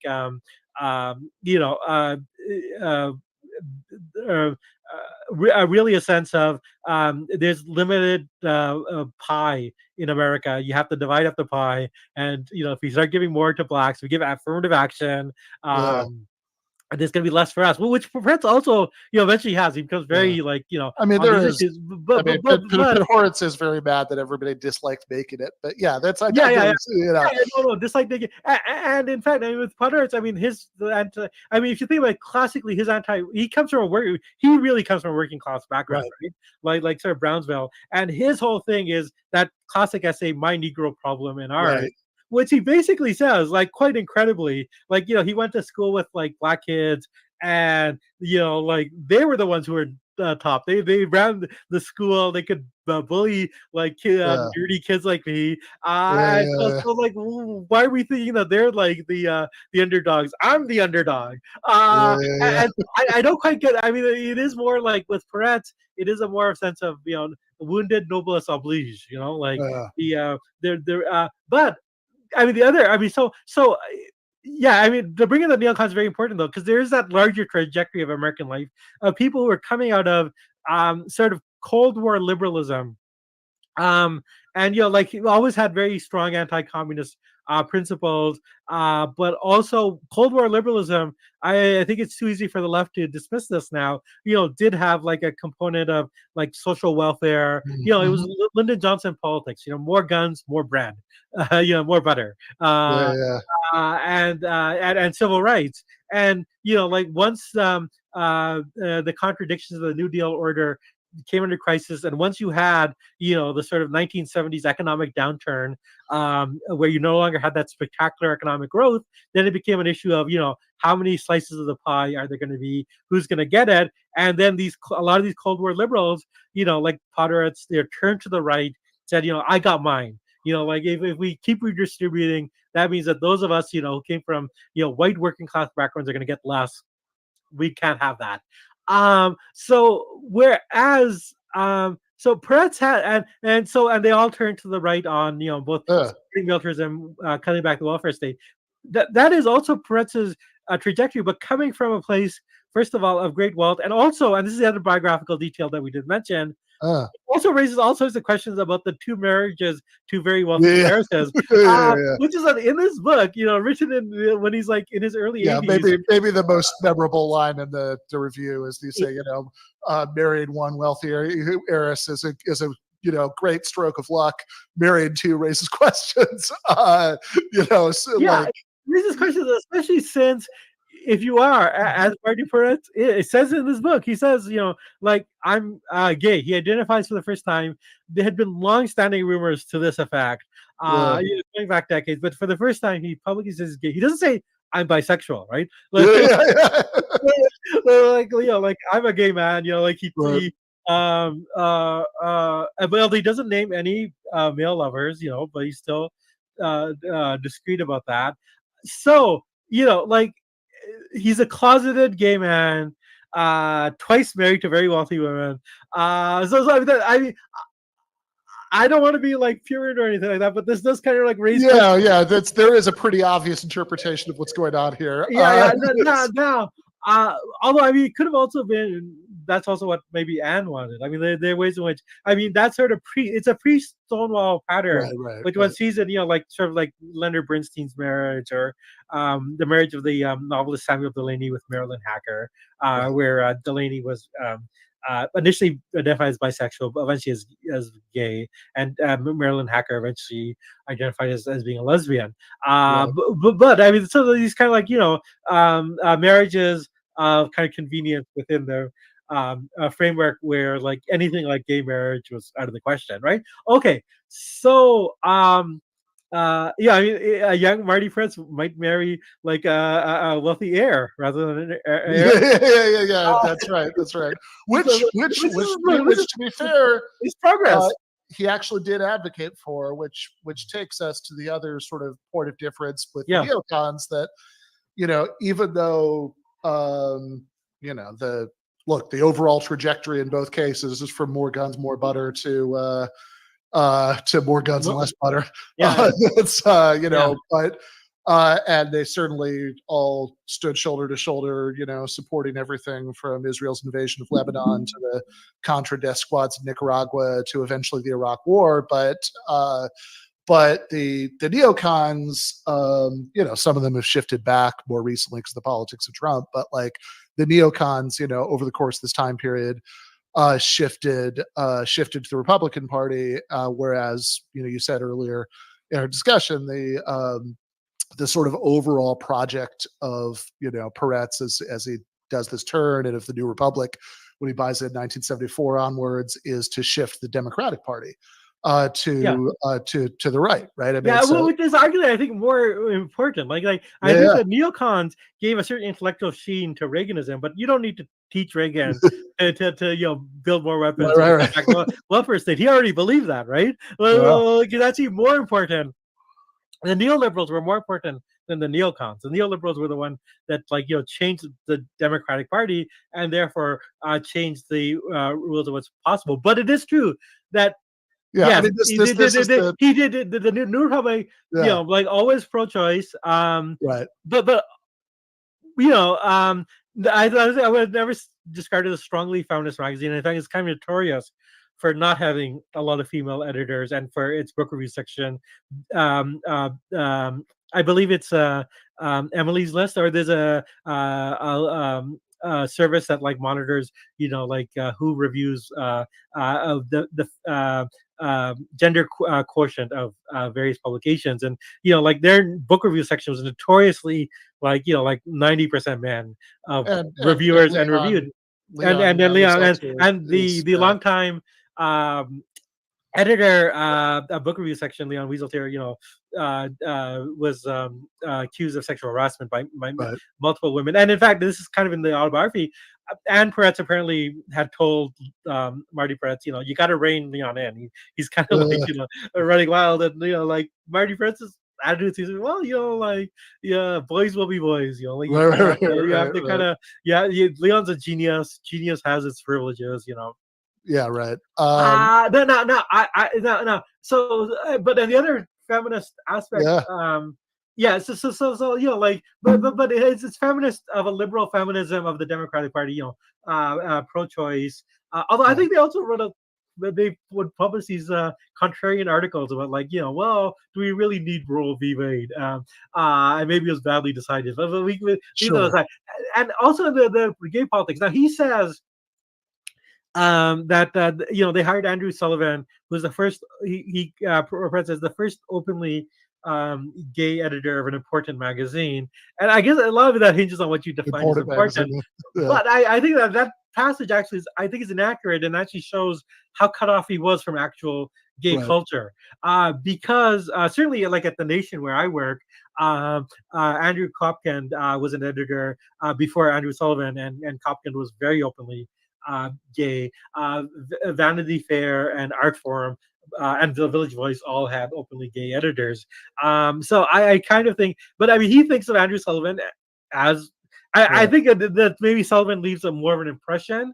I mean, you're also because he's very mainstream, right? He went to Harvard, yeah. he worked for the New Republic, and he created a kind of conservative gay identity that was very palatable to the elite. Where he said, we want gay marriage, but we're not all into that, queer stuff. We're not into and it was very critical of ACT UP and very critical of especially ACT UP on their tendency to out people who were like hypocritical, like say Roy Cohn or figures like that, right? Gay Republicans who were like virulently homophobic. There's a real controversy: should you out those people or not against their will? And the New Republic took the side: no, we have to prevent the sanctity of the closet and people's privacy. And like if you think about it, like so the position that's we outlined is like that Andrew Sullivan crafted. Although I'm sure he sincerely believed all this, like. It totally favored the guy who's paying his bills because it was like, we want gay rights, but let's keep the closet for those who want the closet, right? Yeah, no, for sure. So okay, so I mean, the New Republic under Peretz has a certain kind of baseline social liberalism. Yeah, it's I would say a minimalist social liberalism. Yeah, the Democratic Party kind. Yeah, exactly, right. So it's a kind of social liberalism that's like typical maybe of the Democratic, a party in this, in the era in which they were helping to shape the Democratic Party, better in some ways, bad in others. Clintonian social liberalism, right? Sort of feminism as a project of opening up the workplace and creating positions for elite women. Well, so this is because this I think actually gets to the part that's in some ways most interesting to me, because if you think about that sort of combination of positions, right? There's the there's a embrace of American empire and and the relationship between that and the Zionist projects and all of that we were talking about. But this is all happening within the Democratic Party, and there is this kind of baseline social liberalism that's sort of very imperfect in this Clintonian kind of way. And but that in some ways the most interesting part to me is the economic part. The less butter part, because it seems like that's that's like a kind of underlies a lot of this, right? I mean, this is, so this is a project of, whatever else he is, he's a very rich guy who bought, who bought a magazine, who was frustrated about not having clout right at the New Politics Conference in 67. By 74, he's bought, what he views as, his new very important magazine, much more important than the Nation or whatever. As we just established. And he is, and he has proteges in Wall Street and all of that stuff.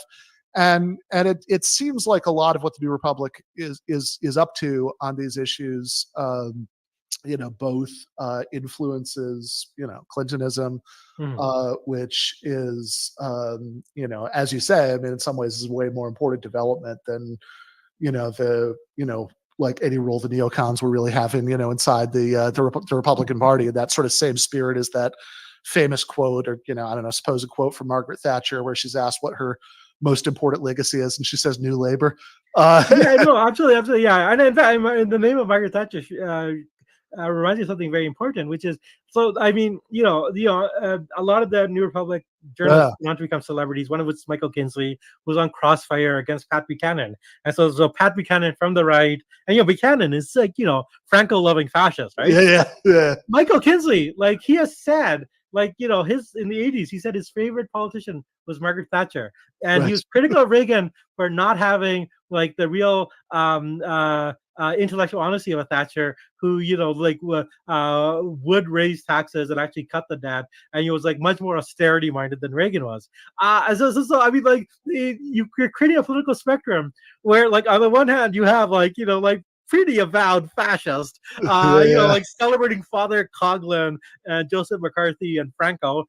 And the liberal side is the admirers of Margaret Thatcher, and furthermore, the finance is very important. So he one of the institutions that he helped create and was a big part of was the Democratic Leadership Council, which was designed to make the Democratic Party move towards a more centrist direction. They were the ones that encouraged, sponsored like Bill Clinton and Al Gore, and a lot of it came from Wall Street money, which Peretz had access to, more sort of Southern, the kind of now extinct species of Southern white Democrats who are more conservative, and these kind of Peretz style Zionist, who wanted the party to be right for the sake of Israel. And he praises in the book, Bill Clinton as, quote, friendly to finance. And this is idea really says, deregulation of Wall Street, letting the finance markets, the financialization of America, this is all to be desirable. And it has an actual real impact in terms of the people, the financiers that he's involved with, because they are, a lot of these are unfortunately kind of forgotten figures, but people like Ivan Boisky and Michael Milken, they were at the spearhead of financial innovation in the 1980s, of creating junk bonds, really insider trading, really pushing the limits, and both Boisky and Milken would suffer criminal penalties for that, and also Michael Steinhardt, who was another Peretz friend, who wasn't engaged with that, but trafficked in antiquities. He's actually now barred from traffic in antiquities because he was buying all sorts of stolen loot from the Middle East. So it's not just okay, this is not we're not talking about Frederick Hayek here of the free market is the best economy. We're talking about actual criminals, right? Right. Who are getting wealthy and then able to direct money through Peretz to the Democratic Party to push the Democratic Party to the right on economics, and that is the kind of bedrock position. And as I said, one should try to be generous and say, well, no one is all bad. And then the story I tell at the beginning of my review is Susan Sontag, very great intellectual, but like many Americans, no healthcare. She's a freelance writer, and when she had cancer, prestige doesn't actually pay for operations. No, absolutely. She needed a very expensive experimental operation from a Parisian doctor, which actually saved her life. Gave her an extra 3 decades of her life. Peretz, he didn't know Susan Sontag, but his other wealthy friends, who was it? It was Bob Silvers of the New York Review of Books, and Roger Strauss of Farr, Straus and Giroux, who I believe was married to a duchess, but in any case, well-to-do people, they gathered around, they helped her, and as with the Henry Fairley story, this is the good things that wealthy people can do in the society. But I would rather not live in a society where people's your healthcare choice depends on whether Marty Peretz decides you're worthy of his charity or not. To say the least. And this actually brings us to the first of a couple of big controversies the New Republic is involved with in the 90s that I think say a lot about this kind of neoliberal politics they helped engineer. Which is that as much as we've been talking about the connections, the ways that the New Republic again becoming super influential, right? There's a period where people would joke about they would call it the in-flight magazine of Air Force One, but in this case, the first case, they're pushing back against something that the Clinton administration is doing, which is the Hillary Care, healthcare reform attempt, which is, which I think is, was not exactly, a piece of bold radicalism. No. To put it mildly, right? I mean, this was if anything, if anything, I think if you go back and look at what was actually being proposed, I mean, it, was like a lot of ways it anticipated Obamacare, but this is if you read like Christopher Hitchens' book about the Clintons, he's I think appropriately scathing about this sort of like ultimately very corporate friendly healthcare reform that's talking about. But even so, this was going way too far, certainly for the right. And in 1994, even for the New Republic. Yeah, no, absolutely. I mean, and this is actually an interesting development, like in the sort of 1990s, where they kind of, I mean, they got everything they wanted, right? Like they got Bill Clinton as president, and he shares like all their kind of like ideological predilections. But then the impulse, it's never enough, right? So the impulse was to move like even further to the right, which is, I think, an interesting development of the New Republic in those kind of Clinton years.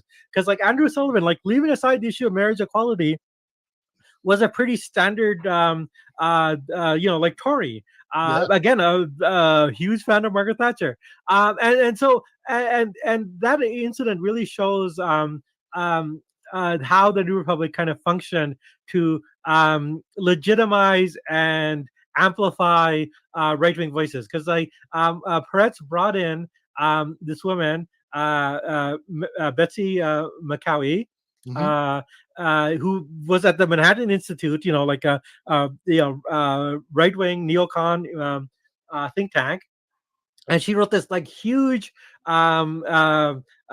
statement called "No Eggs," an article for the New Republic, cover article, basically saying that this would like deny people like access to like their doctors and would destroy American healthcare. Now, as you said, I mean, I don't want to say this like in a defense of Hillary Clinton, because there are ways in which there were critiques from the left of that proposal. But this No Exit was basically a very dishonest attack, and was attacked as dishonest, in the New Republic as elsewhere. I mean, in the New York Times as elsewhere.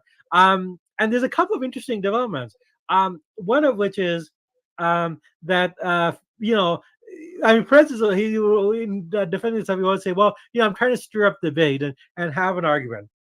Well, the best critique of that article in the Page of the Republic came 15 months after the original article, right? By Mickey Koss. Again, not a left winger at all, but like he really did show that she actually fundamentally misread the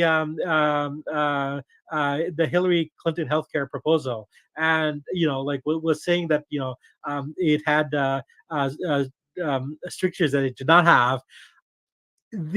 Now at that point, the article had already been like got hugely amplified, and people were basically, and this was the sort of shell game that the magazine played, because it's a right-wing article, but it appeared in the New Republic in a liberal magazine that supported Clinton, and some people were saying, and people like Rush Limbaugh and George Will were celebrating this article, saying, "Look, even the liberal New Republic is saying that Hillary Care is like a Stalinist totalitarian kind of a joke at the time, right? The primary function of the New Republic was to let people start sentences with even the New Republic, right? That's right. Yeah.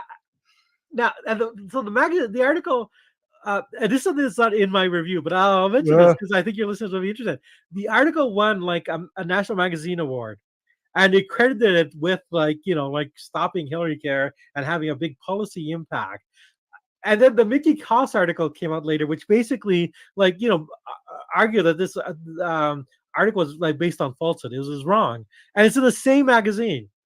So one of the judges who had awarded that prize wrote a letter to the New Republic saying like, "What's going on here? Like, if I knew that you guys were not going to stand by your article and were as a magazine, you're supposed to like do fact checking, and you're supposed to be like take a a position. You can have like debate about like ideas, but like on basic factual matter, you're supposed to have a position, right? And one of those articles could be true. Either the original No Exit article could be true, or Mickey Koss's critique could be true, but both cannot be true. Like just logically, like one or the other, right?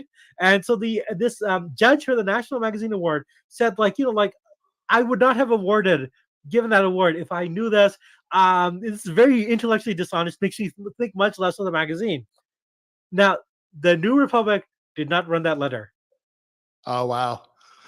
Yeah. Which gets to this issue of like, this is a lot of Peretz's thing. Like, well, we supported the Contras, but we had anti-Contra articles. I was trying to have a debate. We published, the bell curve on a race and IQ, but we had criticisms of it. We were trying to start a debate. But in each and every case, the debate is like crafted in such a way that, first of all, the false argument gets pride of place, gets prominence, gets really promoted, and the critiques are either come belatedly, are like less sharp, and also sometimes are not even aired, as in this case. Right. They did not publish this devastating letter from a judge who had awarded them a prize, saying that that should not have happened. Yeah, I mean, this is right. So I mean, they. It's one thing to have a debate, but the question is what the parameters of the debate are, how it's conducted, right? Yeah, no, absolutely. No. I should actually encourage people to. I think you probably, if you Google it, look it up. But there's an article in The Believer by someone I think Andy Lamy, who a philosopher in San Diego. But he wrote about The Believer about this whole issue, and he documented everything I've just kind of said here. So it's worth looking up. Yeah, and talk of the bell curve. I mean, that's one of the other controversies I want to talk about here, because both because of what it illustrates about that dynamic that you're talking about the way that the New Republic is in a certain sense promoting debate, but it's that there's in some ways in a very disingenuous way. But also, because of what it says about the sort of larger politics of like New Republic style neoliberalism, right? Because they, like the the bell curve. I mean, so the extract that was published, and this is sort of the most notorious part of the bell curve, like the most notorious chapter is the one where they say, that suggests that that black people are cognitively inferior to white people, and it can't be explained by social sociological factors, etc. Right? I mean, that's they have Murray and Hertzstein always had like sort of more slightly more dressed up ways of saying it, but that's the core argument, right? Yeah. And but I also think like, okay, because that was so kind of, shockingly vile, I think that, that kind of became the lightning rod for all discussion, about the bell curve, and and I think what often gets missed, at least in my memory of that book, is that, this is Murray and Hertzstein sort of being consistent enough to follow through the ugly racial implications of their more general claim, which is that like poor people are cognitively inferior, to middle class and rich people, right? Like this is the, and I seems to me that like even a lot of this debate about the bell curve. I mean, okay, so there's obviously like there's obviously like the empirical debate, right? Which is where the sort of disingenuous framing becomes most important, that like this is presented as being much more serious and scholarly than it actually is. This is like Murray's like a right-wing think tank guy, that's I want to just say something about that, because I think that and then take up you about the sort of larger politics of the bell curve. I think it's very important. So, I mean, the bell curve was presented as a kind of like, a scientific statement. And this is the whole rhetoric of Charles Murray and Richard Hertzstein in that book. Like, we're just guys in lab coats. We're just scientists. These are the findings. We might not like them. You might not like them. But, guess what? Poor people and black people in particular, they just don't got the brains. Like us smart folks do. Now, but first of all, like, Murray, his entire career as a was not with academia, within these right-wing think tanks, which, were paying him money to come to certain conclusions. And the Wall Street Journal, actually, in their journalistic function, had a really great article about the bell curve when it first came out, about the marketing campaign. And what they noted was that the marketing campaign was designed to get maximum attention without scientific scrutiny. So Right. this is a purportedly scientific book, right? Now, usually if you have a scientific claim, scientific book, you send it out to peer review. That's what an academic like publication would do. Like the Oxford University Press, if you send them the bell curve, they would send it out to scholars and they'd come back with comments, right?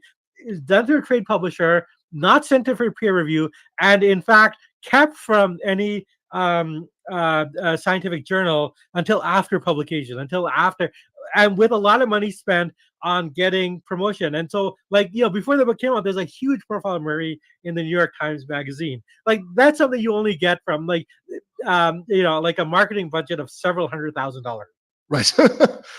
The New Republic was part of this because they like excerpts had been published in Commentary and National Review, where like both writers had published before. That didn't matter. Like, that's what you would expect from those guys. That's what they've been saying. That's what National Review was saying from the moment of its founding. Like in William Buckley's famous words, like the white race is for now the superior race, whatever. To be published in the New Republic, to have that published in the New Republic was an event. It was a media event, right? Like, even the liberal New Republic says Black people are inferior. The second thing is, there was a staff revolt. Like, only Andrew Sullivan and Marty Peretz wanted to publish those. Everyone else in the magazine didn't. So the compromise was they published this long excerpt, that chapter you mentioned, and then they had like rebuttals. But the thing with the rebuttals is they were all from people in the magazine who were journalists, and some of them, were very sharp. Again, Mickey Koss, I will give him credit. He wrote, very sharp, really sharp critique. But only one of the rebuttals came from someone who was like, in the actual field of sort of psychology and cognitive science, Richard Nesbitt, who wrote a good critique. But the others were all kind of, literary journalist type, and some of the arguments that they made were terrible. And I just want to quote like Leon Wieseltier's comments about the bell curve, because he's being a critic, but like, tell me if this is like a good critique. Murray does not see that he's encouraging the ethnocentric algorithm of African Americans in a direction of decline. When Snoop Doggy Dogg commands the attention that Johnny Hodges once commanded, there has occurred a decline. When Toni Morrison commands the attention that Ralph Ellison once commanded, there has been a decline. So what he's basically saying is, the problem with Murray is he's too accepting of Black culture, because he's saying, oh, that's just the way people are, let them have their hip hop. Whereas like Leon Wieseltier, the enlightened liberal, realize that, the once great Black culture of the jazz I loved has gone into decline, and we have this gibberish rap music, and the once great novels of Ralph Ellison have declined into Toni Morrison. Like, and then this is very much in keeping with Leon Wieseltier's book review section, which was notorious among Black writers in the 90s as like, this is the section that will always go after Black writers and attack them in like the harshest and sometimes the most dishonest ways possible. People like Cornel West, Toni Morrison, Skip Gates, and then, by the way, like in the case of like like not like flaming radicals necessarily, but so I mean the critique of the bell curve was that it was not focusing enough on Black cultural decline, right? Which like I don't think that's a great critique, to be honest. No, sure, very much so. But yeah, so I mean that gets the larger racial politics. Yeah, because if you think about those politics, right? I mean, you said like, okay, so when the publishers, the bell curve, are going around, handing extracts, advanced copies to friends but not enemies. That, like, of course, their, National Review goes without saying. You quoted the, sort of infamous racist editorial from the civil rights era.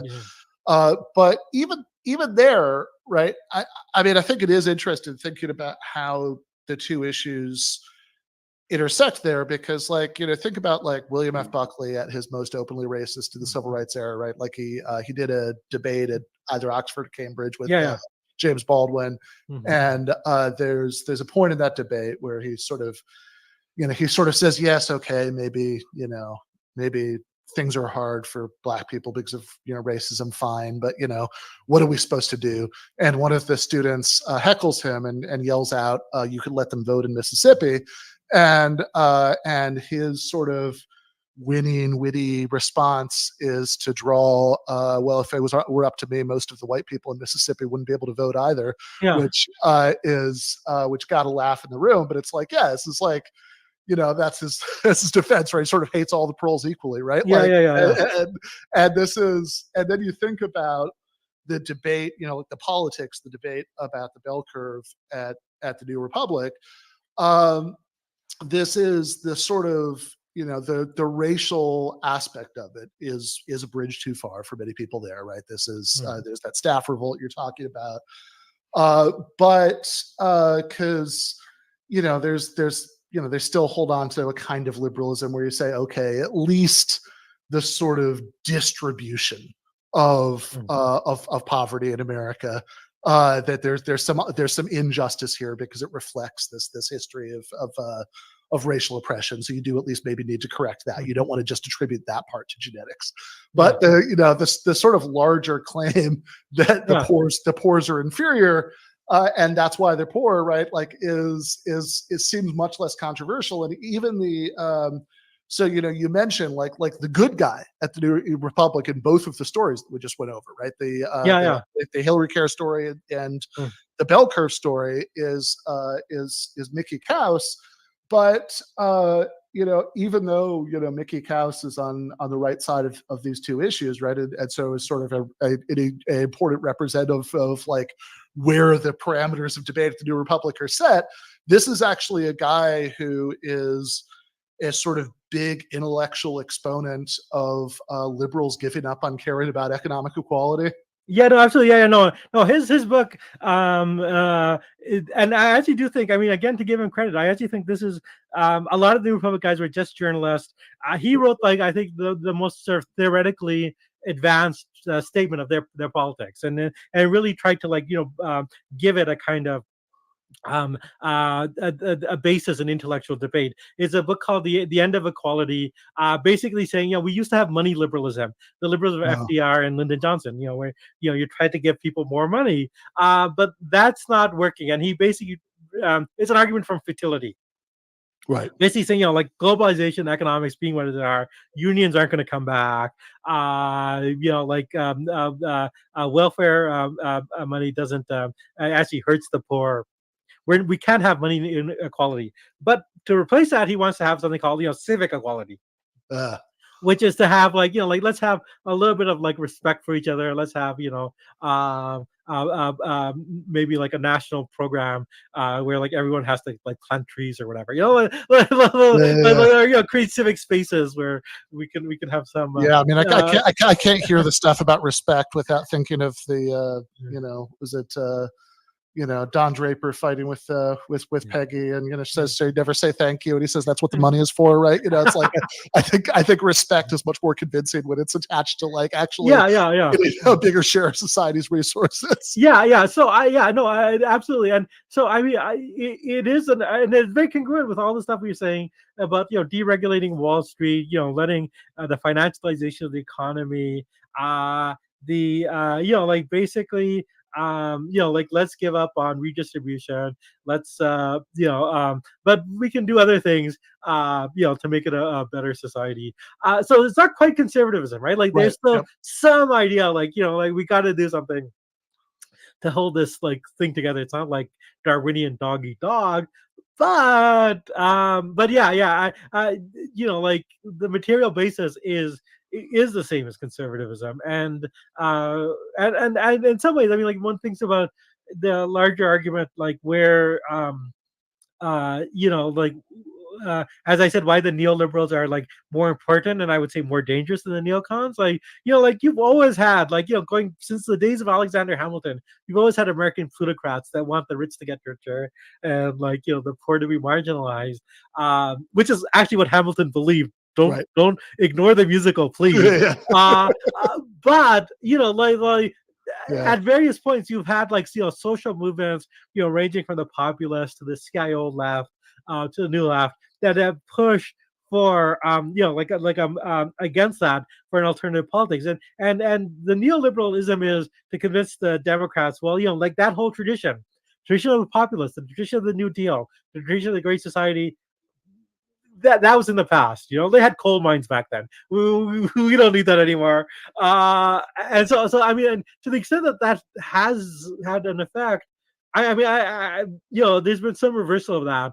Not enough, but some. But to the extent that it did have an effect for many decades, that is a huge pernicious legacy, and it set the parameters of American politics. The left wing of the possible became basically the center right. Right.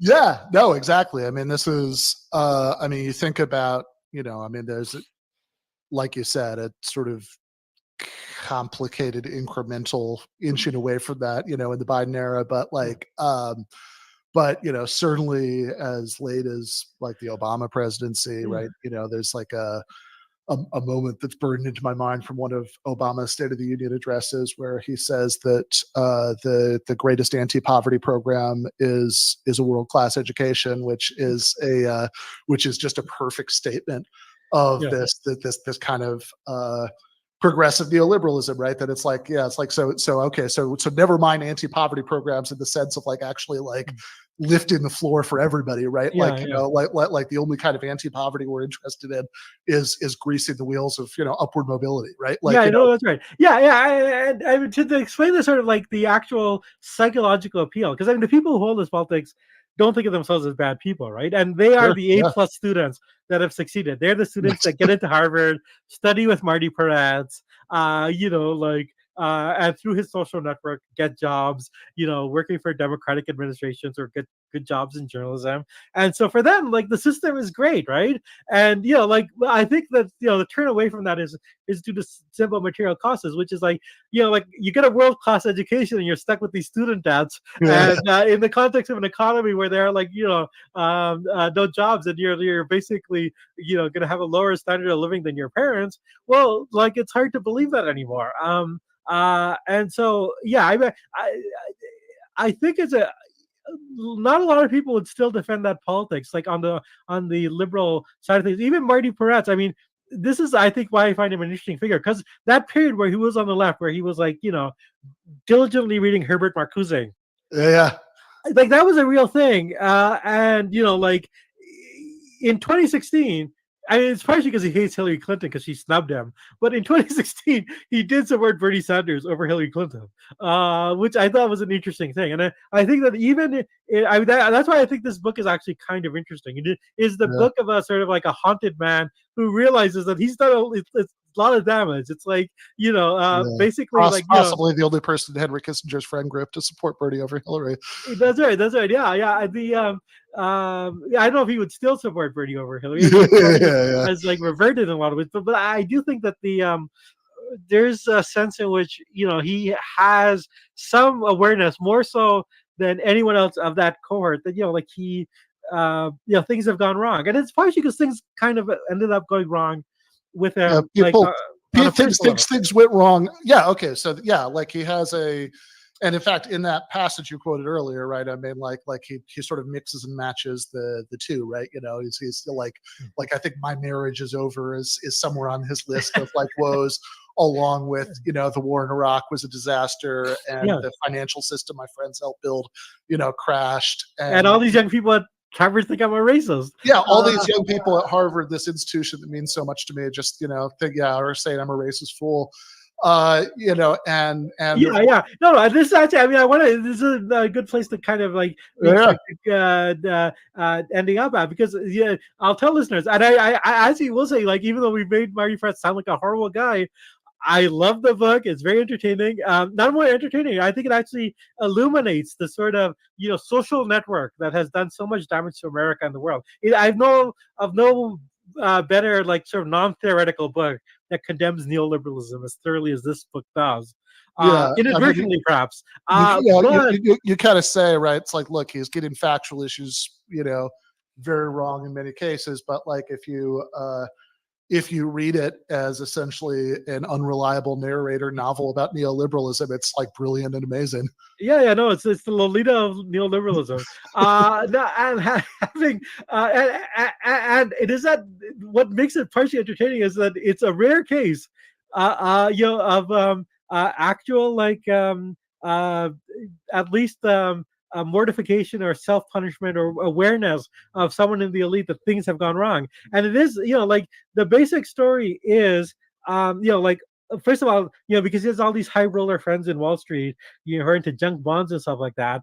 In the early 2000s, he invests heavily in the sort of tech bubble, something called the street.com by Jim Cramer, with Jim Cramer. And, like basically, like it's hard to lose money on the scale of like Ann Peretz had, right? Somehow this guy managed to do that.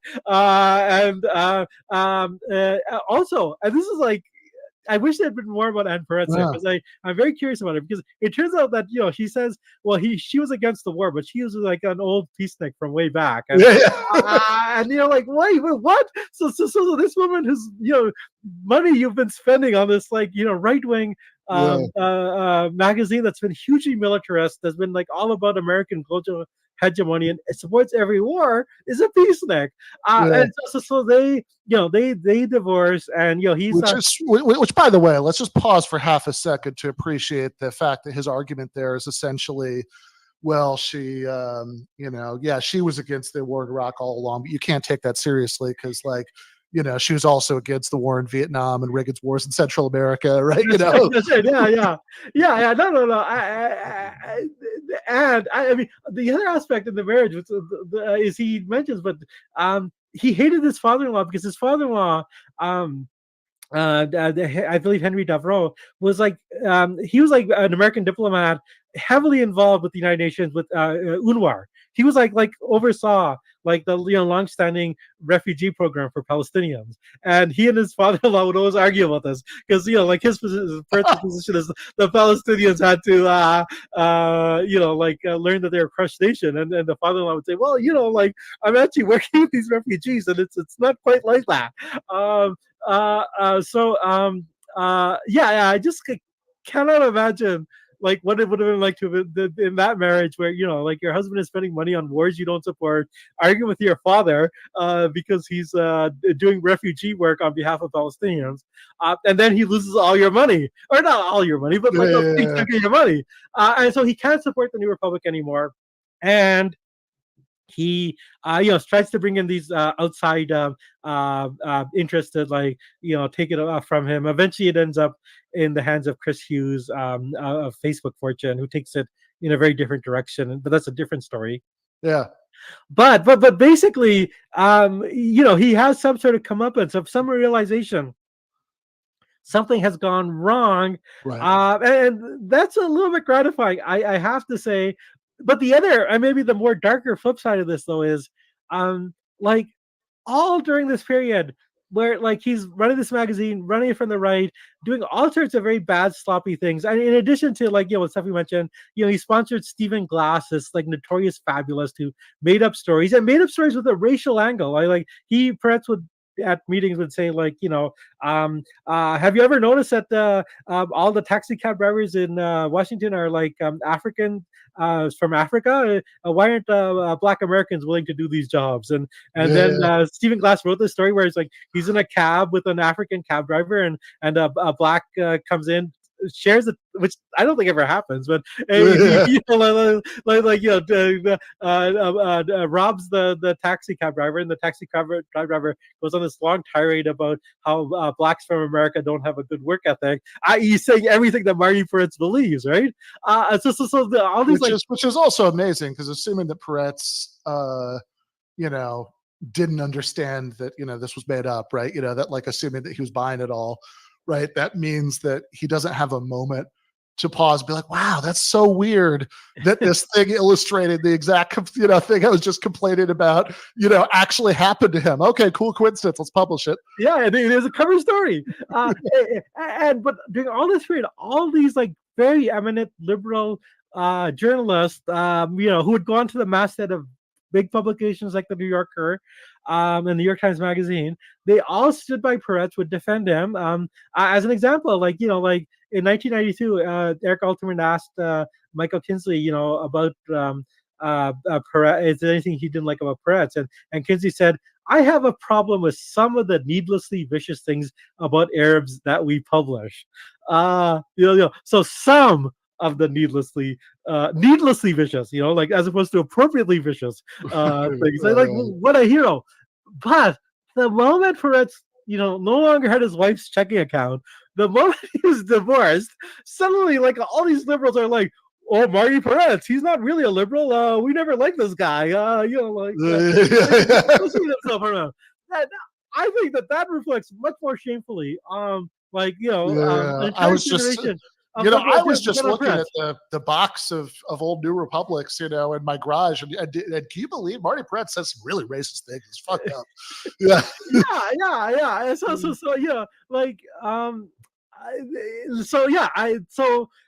He got disassociated or disavowed by many people, and now, to the extent that he's never regained the perch that he's had. To the extent that he has a voice, it is in publications that are really of the right, like the Wall Street Journal or Tablet will occasionally publish him. On the other hand, I actually think that his type of politics, I mean, that sort of, even the New Republic, even the liberal New Republic supports this conservative thing. There is a kind of still existing, very powerful strand within journalism that one finds of sort of contrarian thinking, what used to be called the slate pitch, which is, really the New Republic pitch, which is like, I will defend a right-wing thing, but like on liberal grounds. So I'll say we liberals should actually think that the Roe v. Wade is bad and it's best to leave it to the states or whatever. Like that style of journalism is still very powerful. One sees that, to name names like, Jonathan Chait at New York, Matt Iglesias in Substack. I mean, there's a very powerful sort of what some people call reactionary centrism. That sensibility is still very prominent, and it serves a real interest. It exists because there's this like cohort of rich people who, for a variety of reasons, want to give to the Democrats, identify with the Democrats, but want the Democrats to be as right-wing as possible. And so for those people, reactionary contrarianism, it's always going to be like, something they'll pay for. Yeah. I mean, at least in the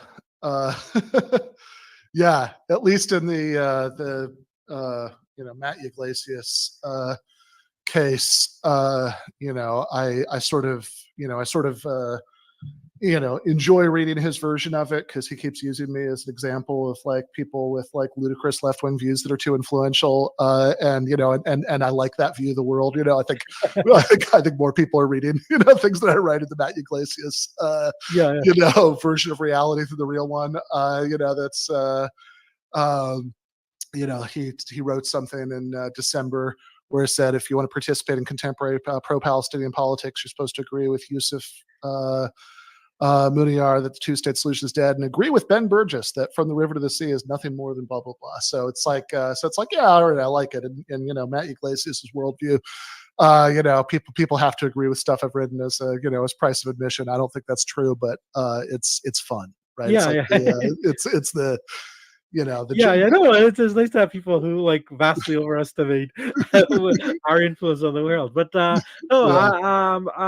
in any case, I do actually think that or the Atlantic Monthly. I mean, I think the Atlantic Monthly has a lot of the same sensibility of the old New Republic. Totally. So I wouldn't want to say that the kind of politics and sensibility that he crafted has totally disappeared. Like, I think it's still a very potent force, and it's a potent force for the same reason that he had a big career. It's not just that he had a lot of money, but that he plugged into a social network.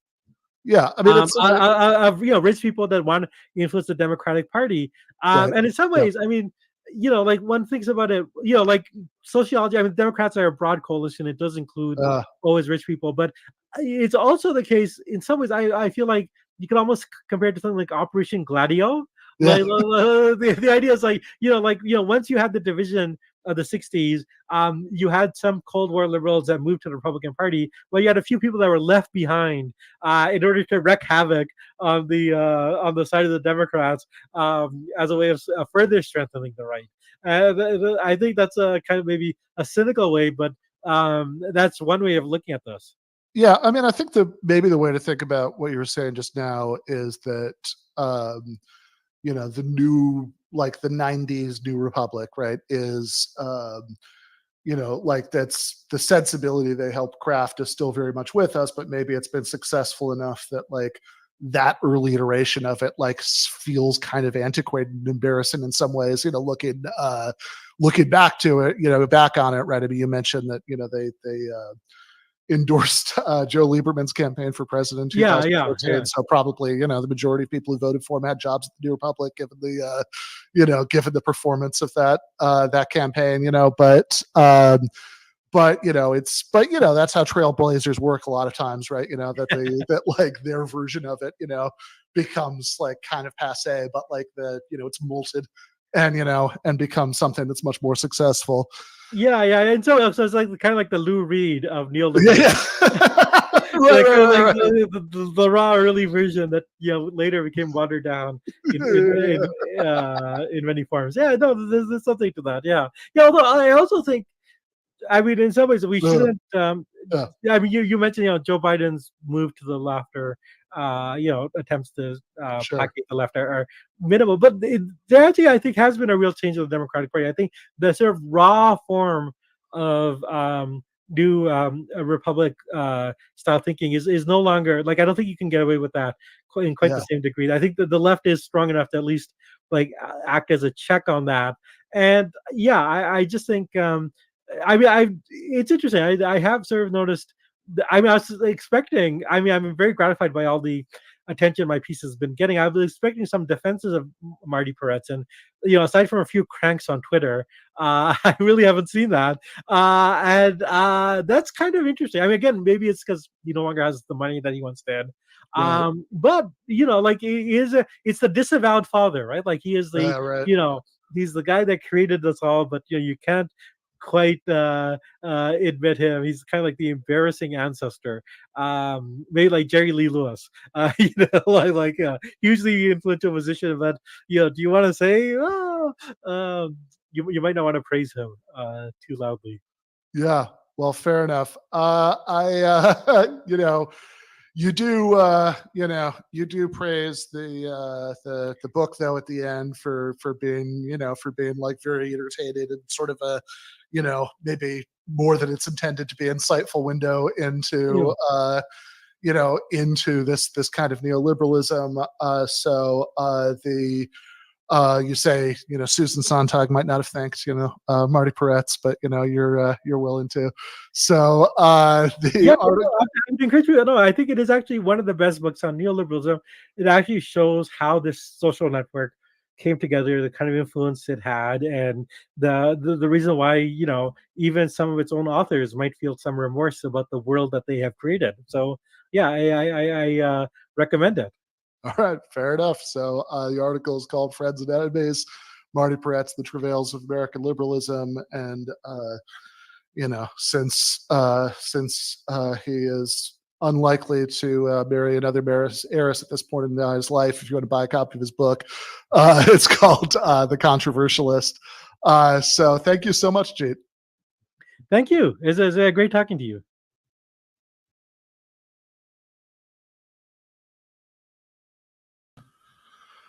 That was fun. Yes, very, very good conversation. And again, I really I was actually really restraining myself there, for quoting the article more. There are like good lines every other paragraph. But in any case, we are going to go to the post game for patrons. We have a very different conversation with Jeet Heer that we're going to watch at least a little bit of, because our intrepid graphic designer Andy dug up Jeet's appearance on the Jesse Lee Peterson show. So if you want a very different tenor of Jeet conversation than the one he just had with me, we're going to be watching a little bit of that in the post game for patrons. It is going to be a little bit of a shorter one because we are way, way, way over time. So we're going to hold it down to like half an hour, I think, on the dot. But we are going to do that. So if you're already a patron, you should have a link with a very unrealistic start time estimate that you got in your inbox quite a while ago. And if you're not, there's no time like the present, patreon.com/Ben Burgis. I don't have any wealthy heiresses lined up to support this show. So, you can either introduce me to one or you can become a patron. Those are the two ways of making sure that, we keep this going. Or Jake can, marry an heiress and, funnel her money into the show. That would that's definitely going to be the first big purchase that my wealthy heiress boy. So, because I'm not going to, I can't mention that I have a podcast until very late, that I'm on a podcast. So, by the way, babe. Yeah, you do not want to make that part of the first date with the heiress. Yeah, fair enough. Well, so if you do want to support what we're doing, patreon.com/Ben Burgis, no time like the present. But if not, we'll be back. I'm actually going to be back on Tuesday to do a part 2. So tomorrow to do a part 2 of the debate breakdown. We had to cut short last time because of technical problems. So I will see people then. And if you're a patron, I will see you in like 2 minutes or less. Left is best.